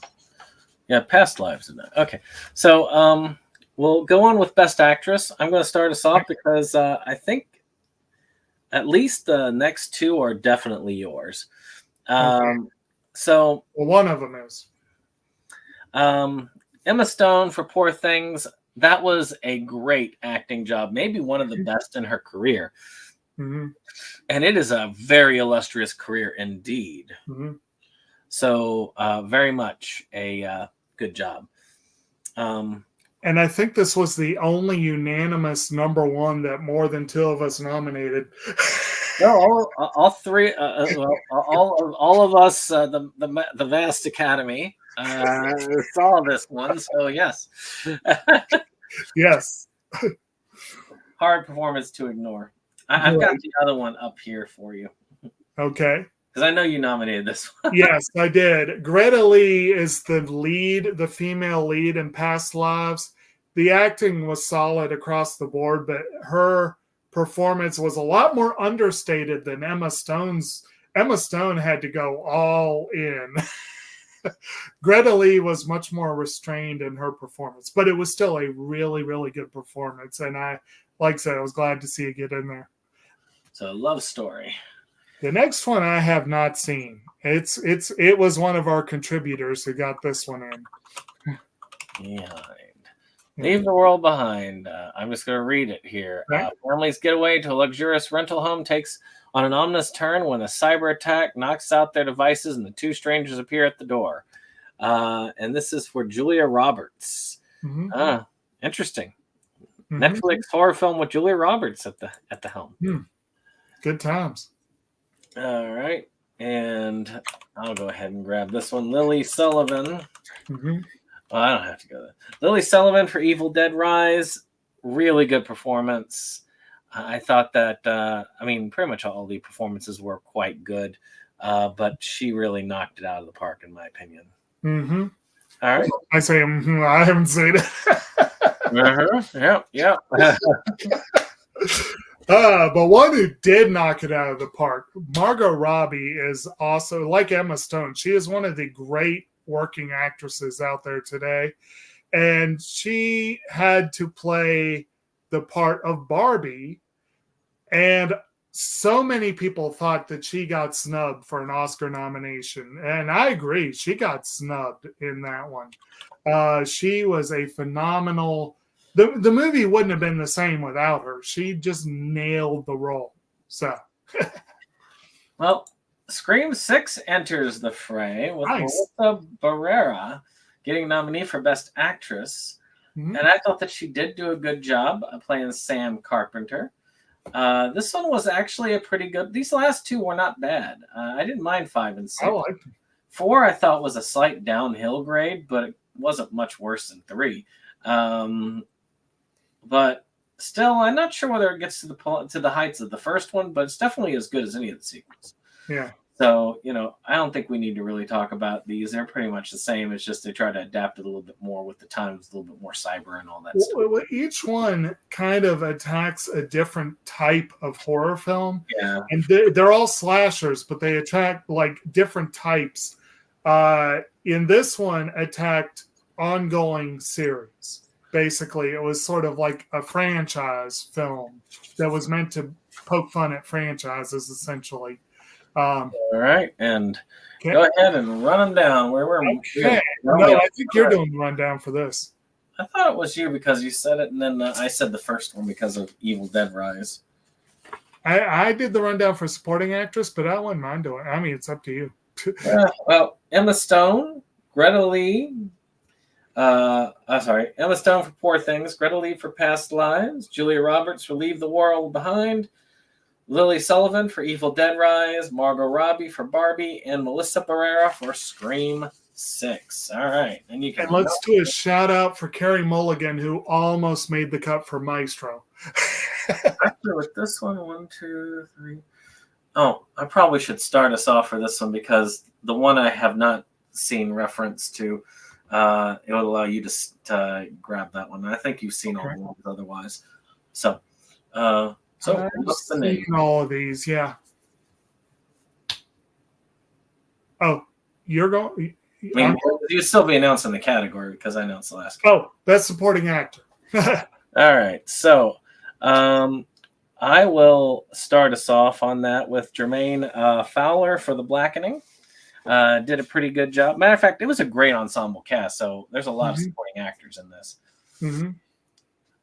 All right. Okay. Mark Ruffalo playing a scheming cad in Poor Things.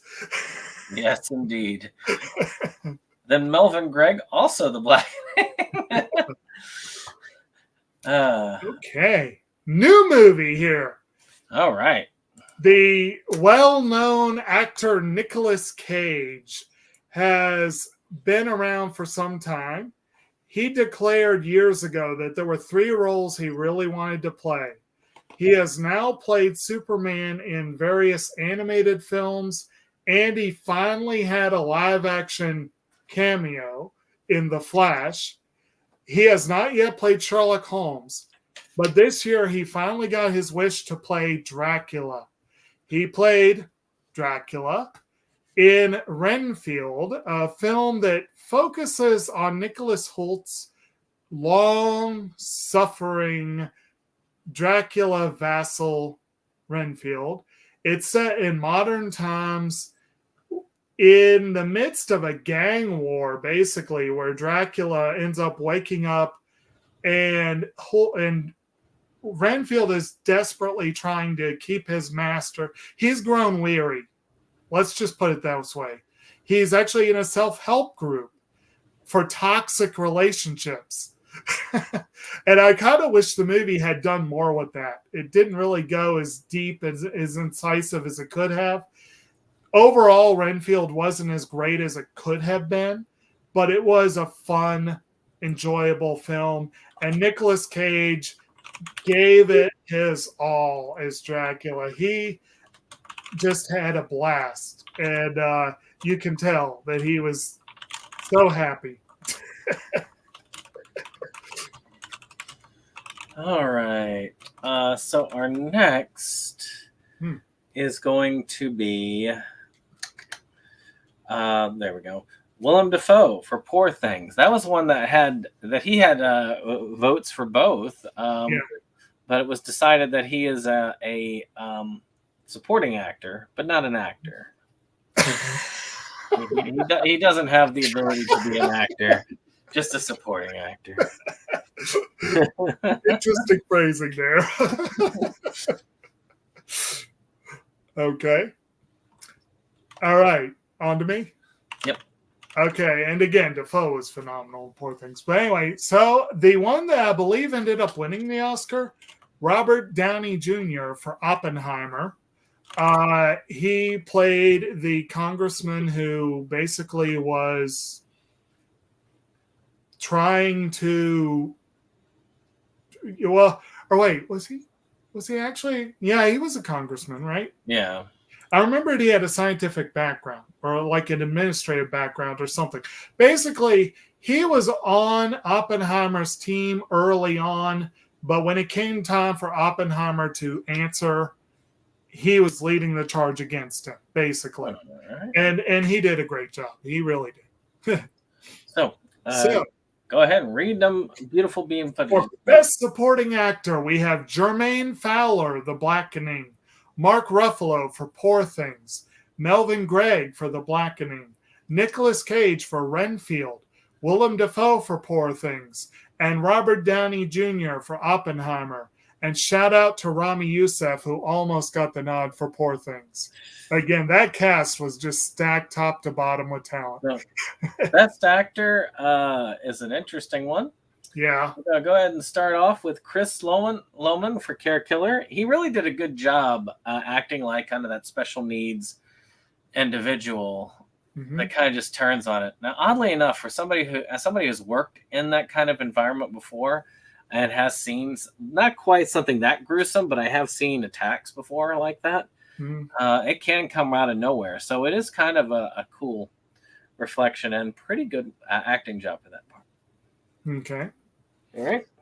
Cillian Murphy for playing Oppenheimer in Oppenheimer. Probably his most solid leading role yet, and which puts it high in the running for his most solid roles yet. And I believe he won the Oscar, didn't he?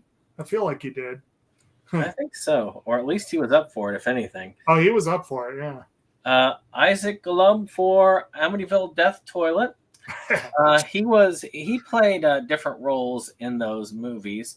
And I want to say he played the main character. Well, he did because Best Actor. Yeah. He played the main character in this one, and it's good to give him a shout. He was. Oh, you know what? That's a new one. Darn it. Yeah. Amityville Death. Well, there we go. So Amityville Death Toilet is about this guy who's a paranormal investigator who goes to a haunted house and finds that it is a haunted death toilet. It is only loosely connected to this series at large, but it is still kind of a fun one. I'm glad to see that it's got Mayor Dump in one of the others. I feel like he was in one of the others, but definitely in this one. All right. Yeah. That was an interesting one. I'm kind of glad you're on this one because I haven't seen this one. And he played a YouTube ghost hunter with a lower viewership than you have, apparently. But yeah, so the next one, it's not an exact science. I would have considered this a supporting role, but one of our friends of the channel really, really loved this role and put him up for actor. Dave Bautista for Knock at the Cabin.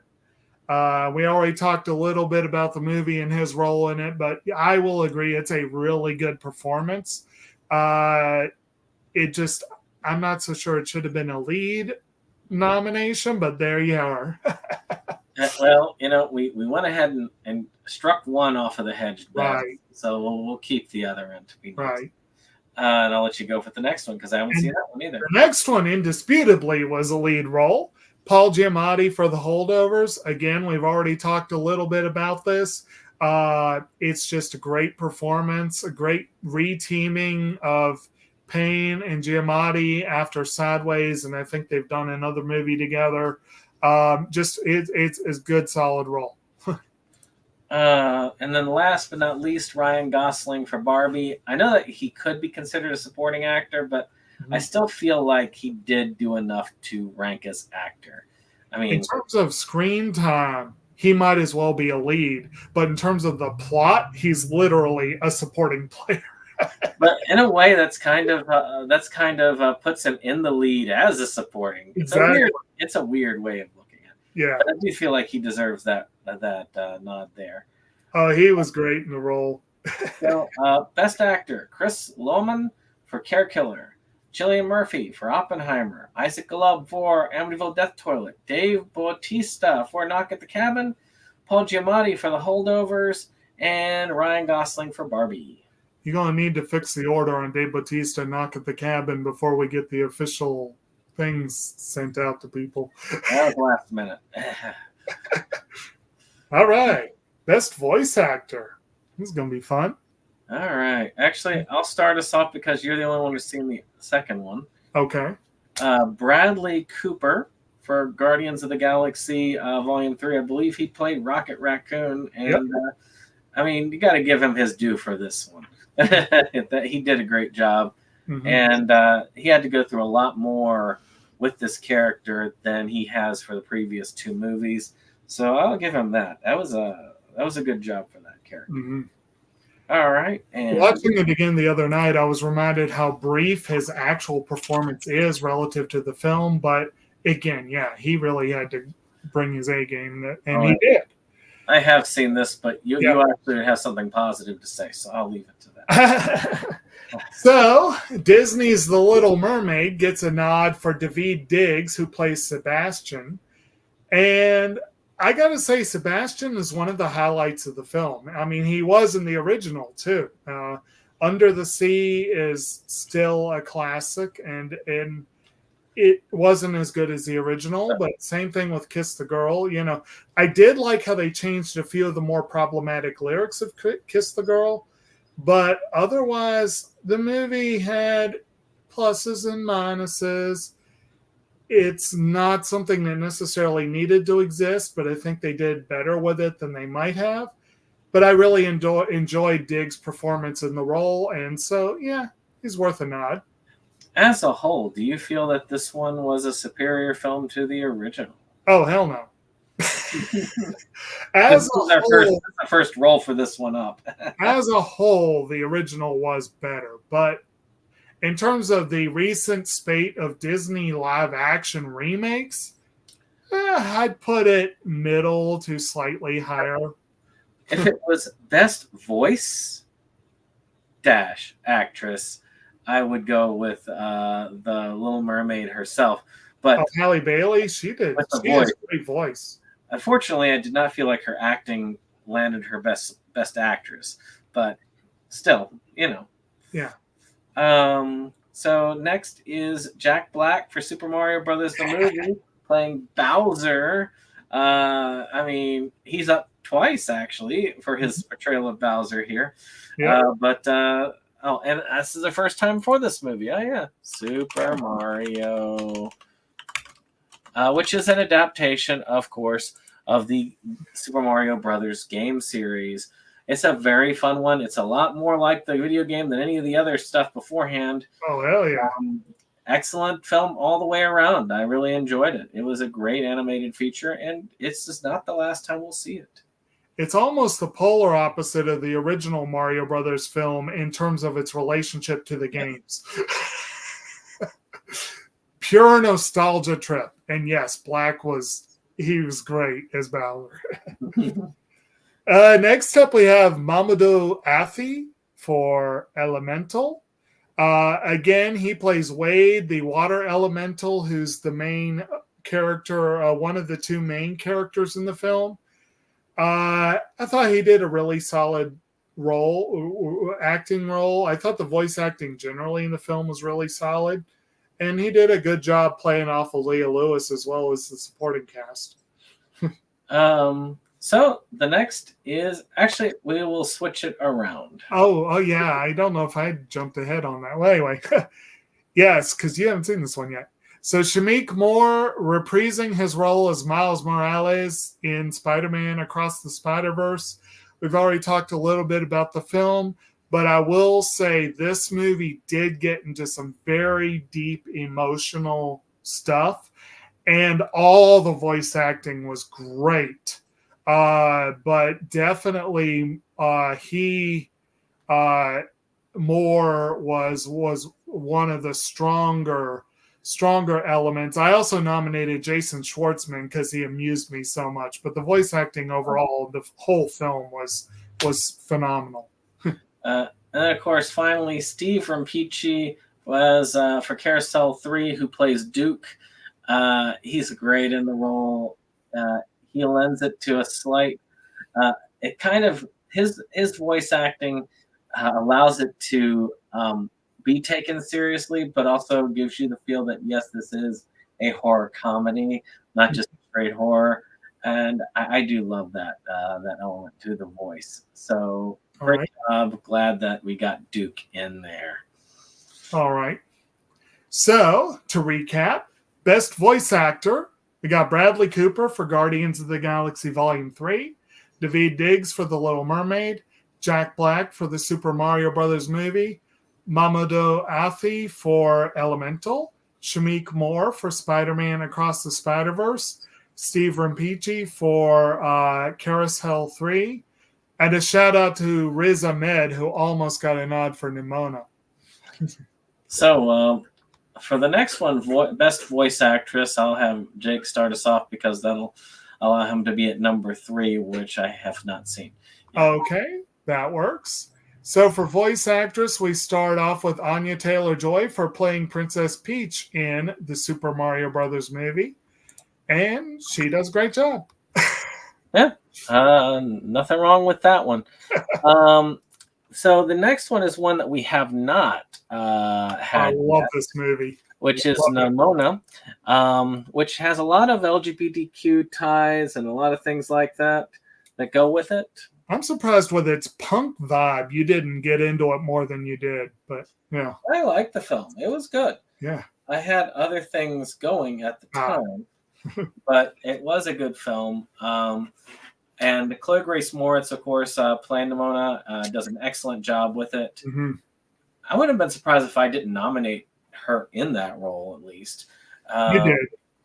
So, that was there. I've got the Disney Sember Nimona. But any case, again, great role, great movie about this shapeshifter and this disgraced knight.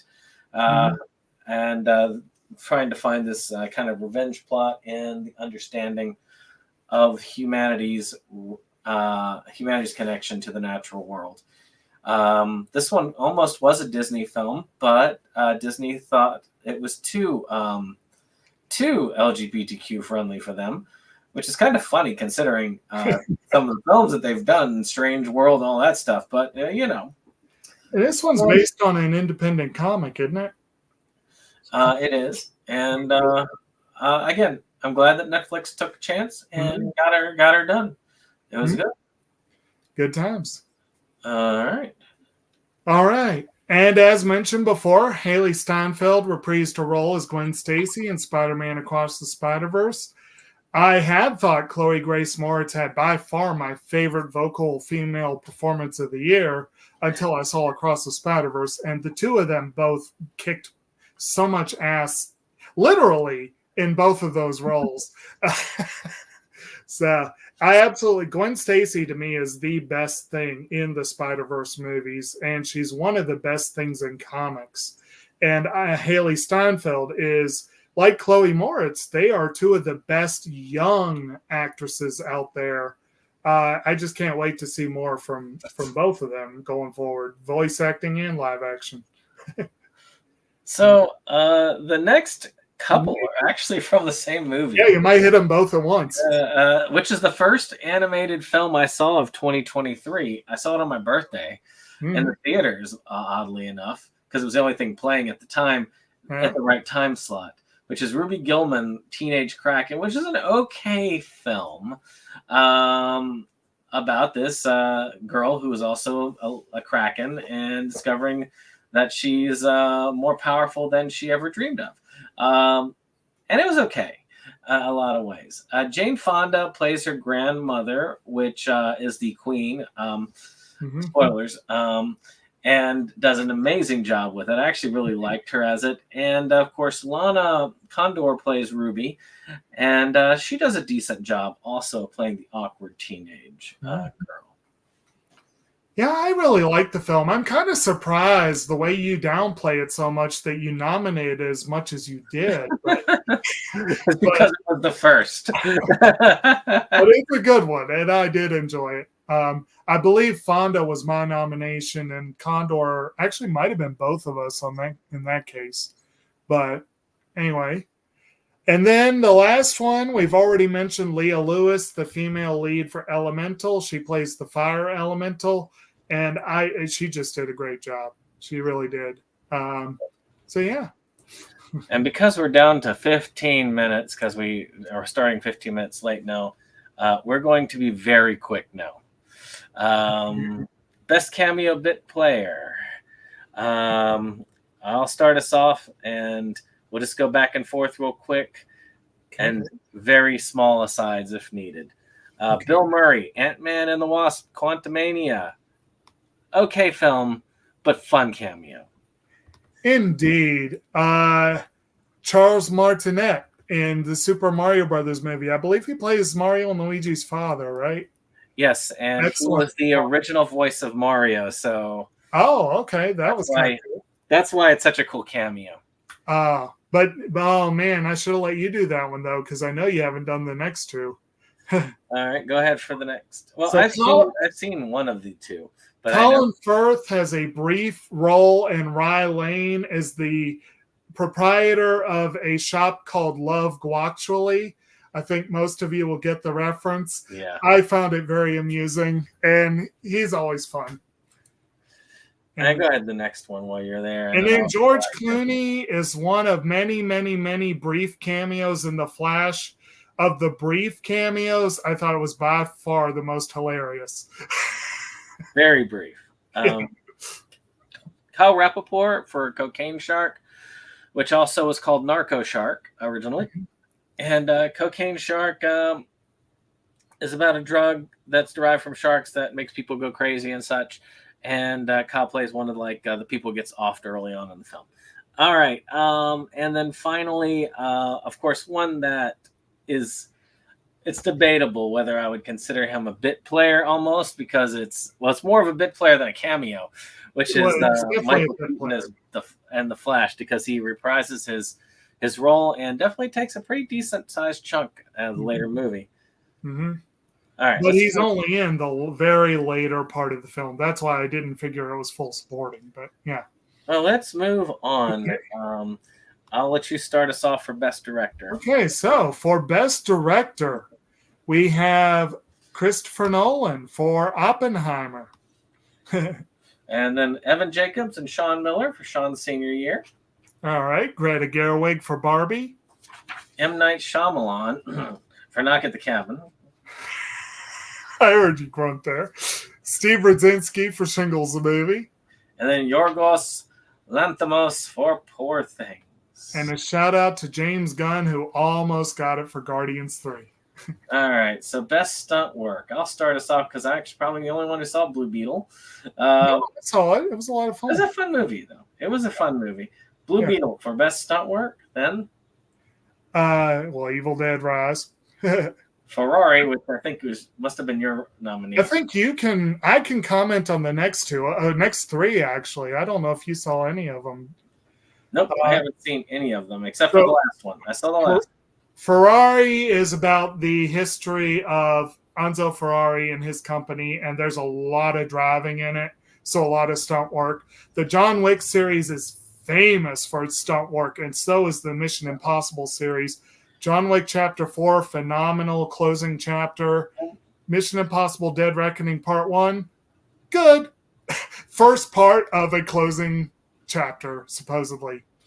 And Tom Cruise still does a lot of his own stunts and gets injured because of it. Shazam, Fury of the Gods, also a pretty good movie, pretty well done.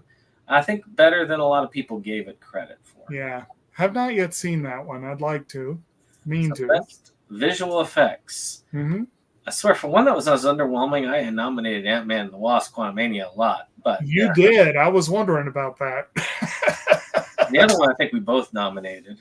The Creator had phenomenal effects. That one is got a world where people are like there's all these cybernetics. Yeah, And I'm not really going to go into all the details, but it was a really good movie and great effects. All right.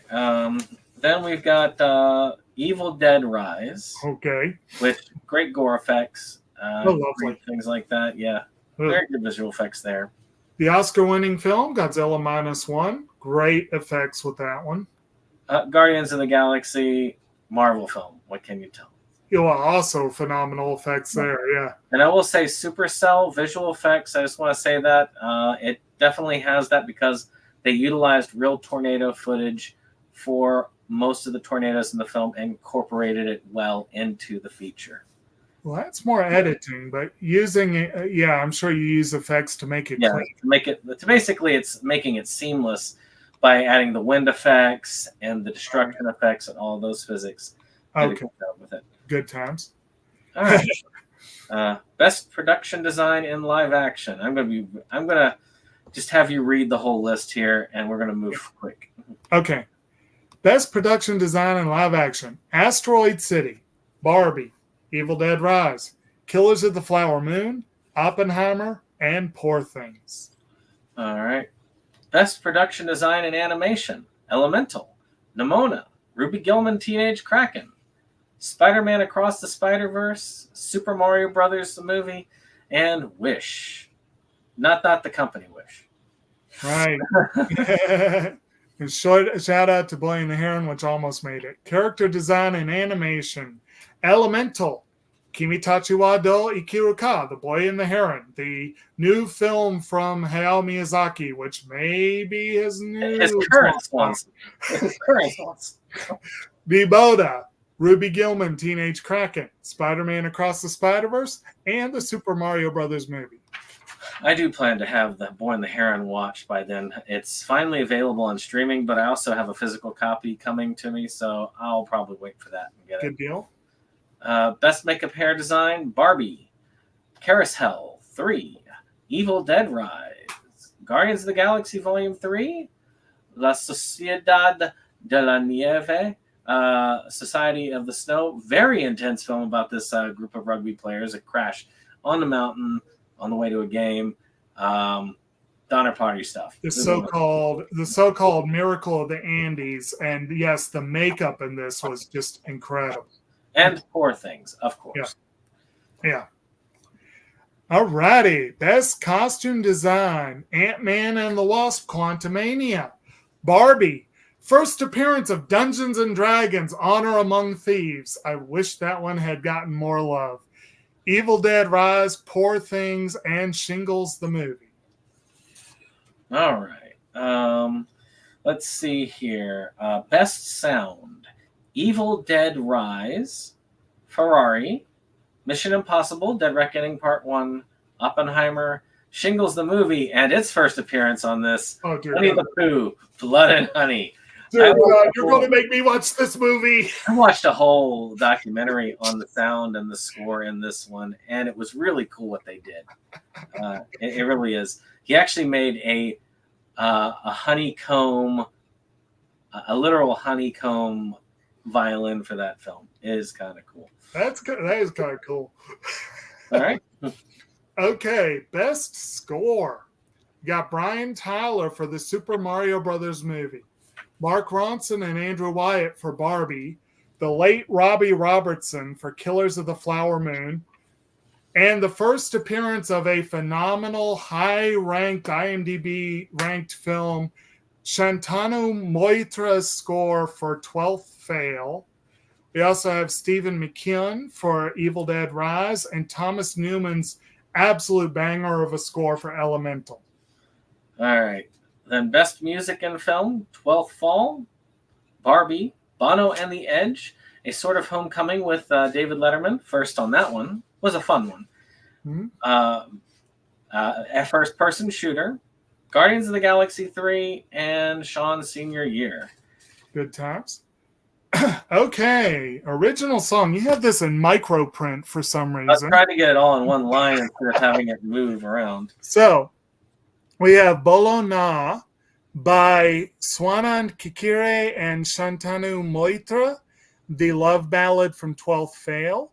Can't Catch Me Now, the haunting folk tune by Olivia Rodrigo and Dan Nigro from the otherwise unnominated The Hunger Games, The Ballad of Songbirds and Snakes. I Know It's True by Steve Rosinski from Shingles the Movie. I'm Just Ken, the Song of the Year by Mark Ronson and Andrew Wyatt from Barbie. Peaches by Jack Black, Aaron Horvath, Michael Jelenic, Ismond, and John Spiker from the Super Mario Brothers movie. And This Moment, I was shocked that you rated this one as high as you did, by Amanda Ibanez, Jacob Kasher, Dallas K, and Love from Ruby Gillman, Teenage Kraken. And I do have to mention the song that almost made the cut because it's so freaking awesome and we have to make choices. Mike Shinoda and Jake Torrey's In My Head from Scream 6 was so close. So best editing, Ant-Man and the Wasp, Quantumania, Evil Dead Rise, Guardians of the Galaxy Volume 3, John Wick Volume 4, Chapter 4, Oppenheimer, and Shingles the Movie. Good times.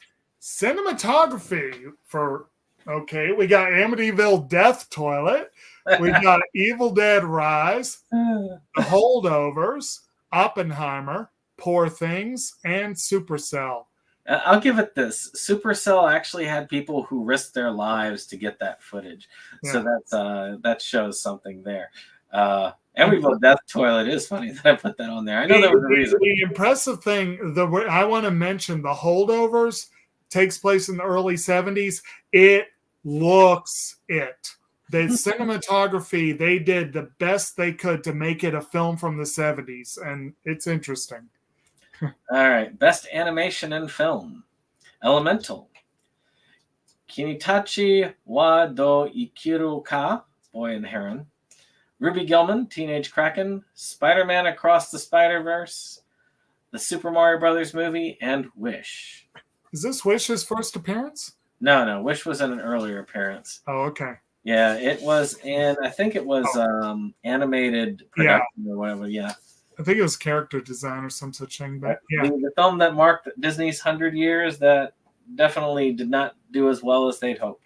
It was good. But yeah. Best animated feature. First appearance of, and I'm going to butcher this, I'm sure, Gwichak E. Maraviska, or Cricket and Antoinette. Elemental, Nimona, Ruby Gillman, Teenage Kraken, Spider-Man Across the Spider-Verse, and the Super Mario Brothers movie. Then best film not in English language, 12th Fail, Godzilla -1, The Boy and the Heron, because I'm not saying that over and over again. The Conference, or Konferensen, which oddly enough is, I the one who put that one up. I've not seen that one. So it is great. As a horror movie, it is hilarious. When Kim found out it was up there, she was like, yeah, I like that film. La Sociedad de la Nieve, which of course we know that one. Society of Snow, very good. Mm-hmm. And then Zom 100, Zombie ni Narum, Made ni Shita, 100 no Koto, or Zom 100 Bucket List of the Dead. I like that title better. I have not seen that one. Great. A great thing. And it'll be good. You can enjoy that because I don't think it's going to hurt you with the gore on it. Okay. And it's also short form of the anime, which I think you would like. But of all the ones based on series, no love for Spy Family or for Lupin the Third versus Cat's Eye. I didn't see either. Huh? I didn't see either. You slacker. I'm disappointed. But then again, neither of us saw the Sailor Moon movie, so whatever. Yeah. And finally, best poster or cover design. Fun little category that is unique to the Versus Awards as far as we know. And these are some interesting covers. Amityville Death Toilet. Death Toilet 5, Invasion of the Potty Snatchers. First appearance of two really good movies that I wish had done better. Paint, an Owen Wilson star where he plays a small-town Vermont painter loosely based on Bob Ross, and Polite Society, a really fun movie from Britain that I described as Guy Ritchie and the Coen brothers had a love child that was obsessed with Bend It Like Beckham and Quentin Tarantino. And it's just a great fun film. And then we also have Poor Things and Winnie the Pooh, Blood and Honey, which I will give the movie this. It has an impressive poster. It does. So, any case, keep an eye out for the Versus Awards page. There's a link down below. We have gotten all the crap out of it that had shown up over the time, all the spam. But the voting will occur there. I'll be setting that up probably next week or maybe even late this week as I set up these categories to vote via poll. And at the end of the month, we will be closing the polls out. And that'll be all she wrote. So get to watching and to do it, because the last of the month is the last day you can vote. Hope you've enjoyed this. We got to go because we got to go to another stream. But I hope you've enjoyed.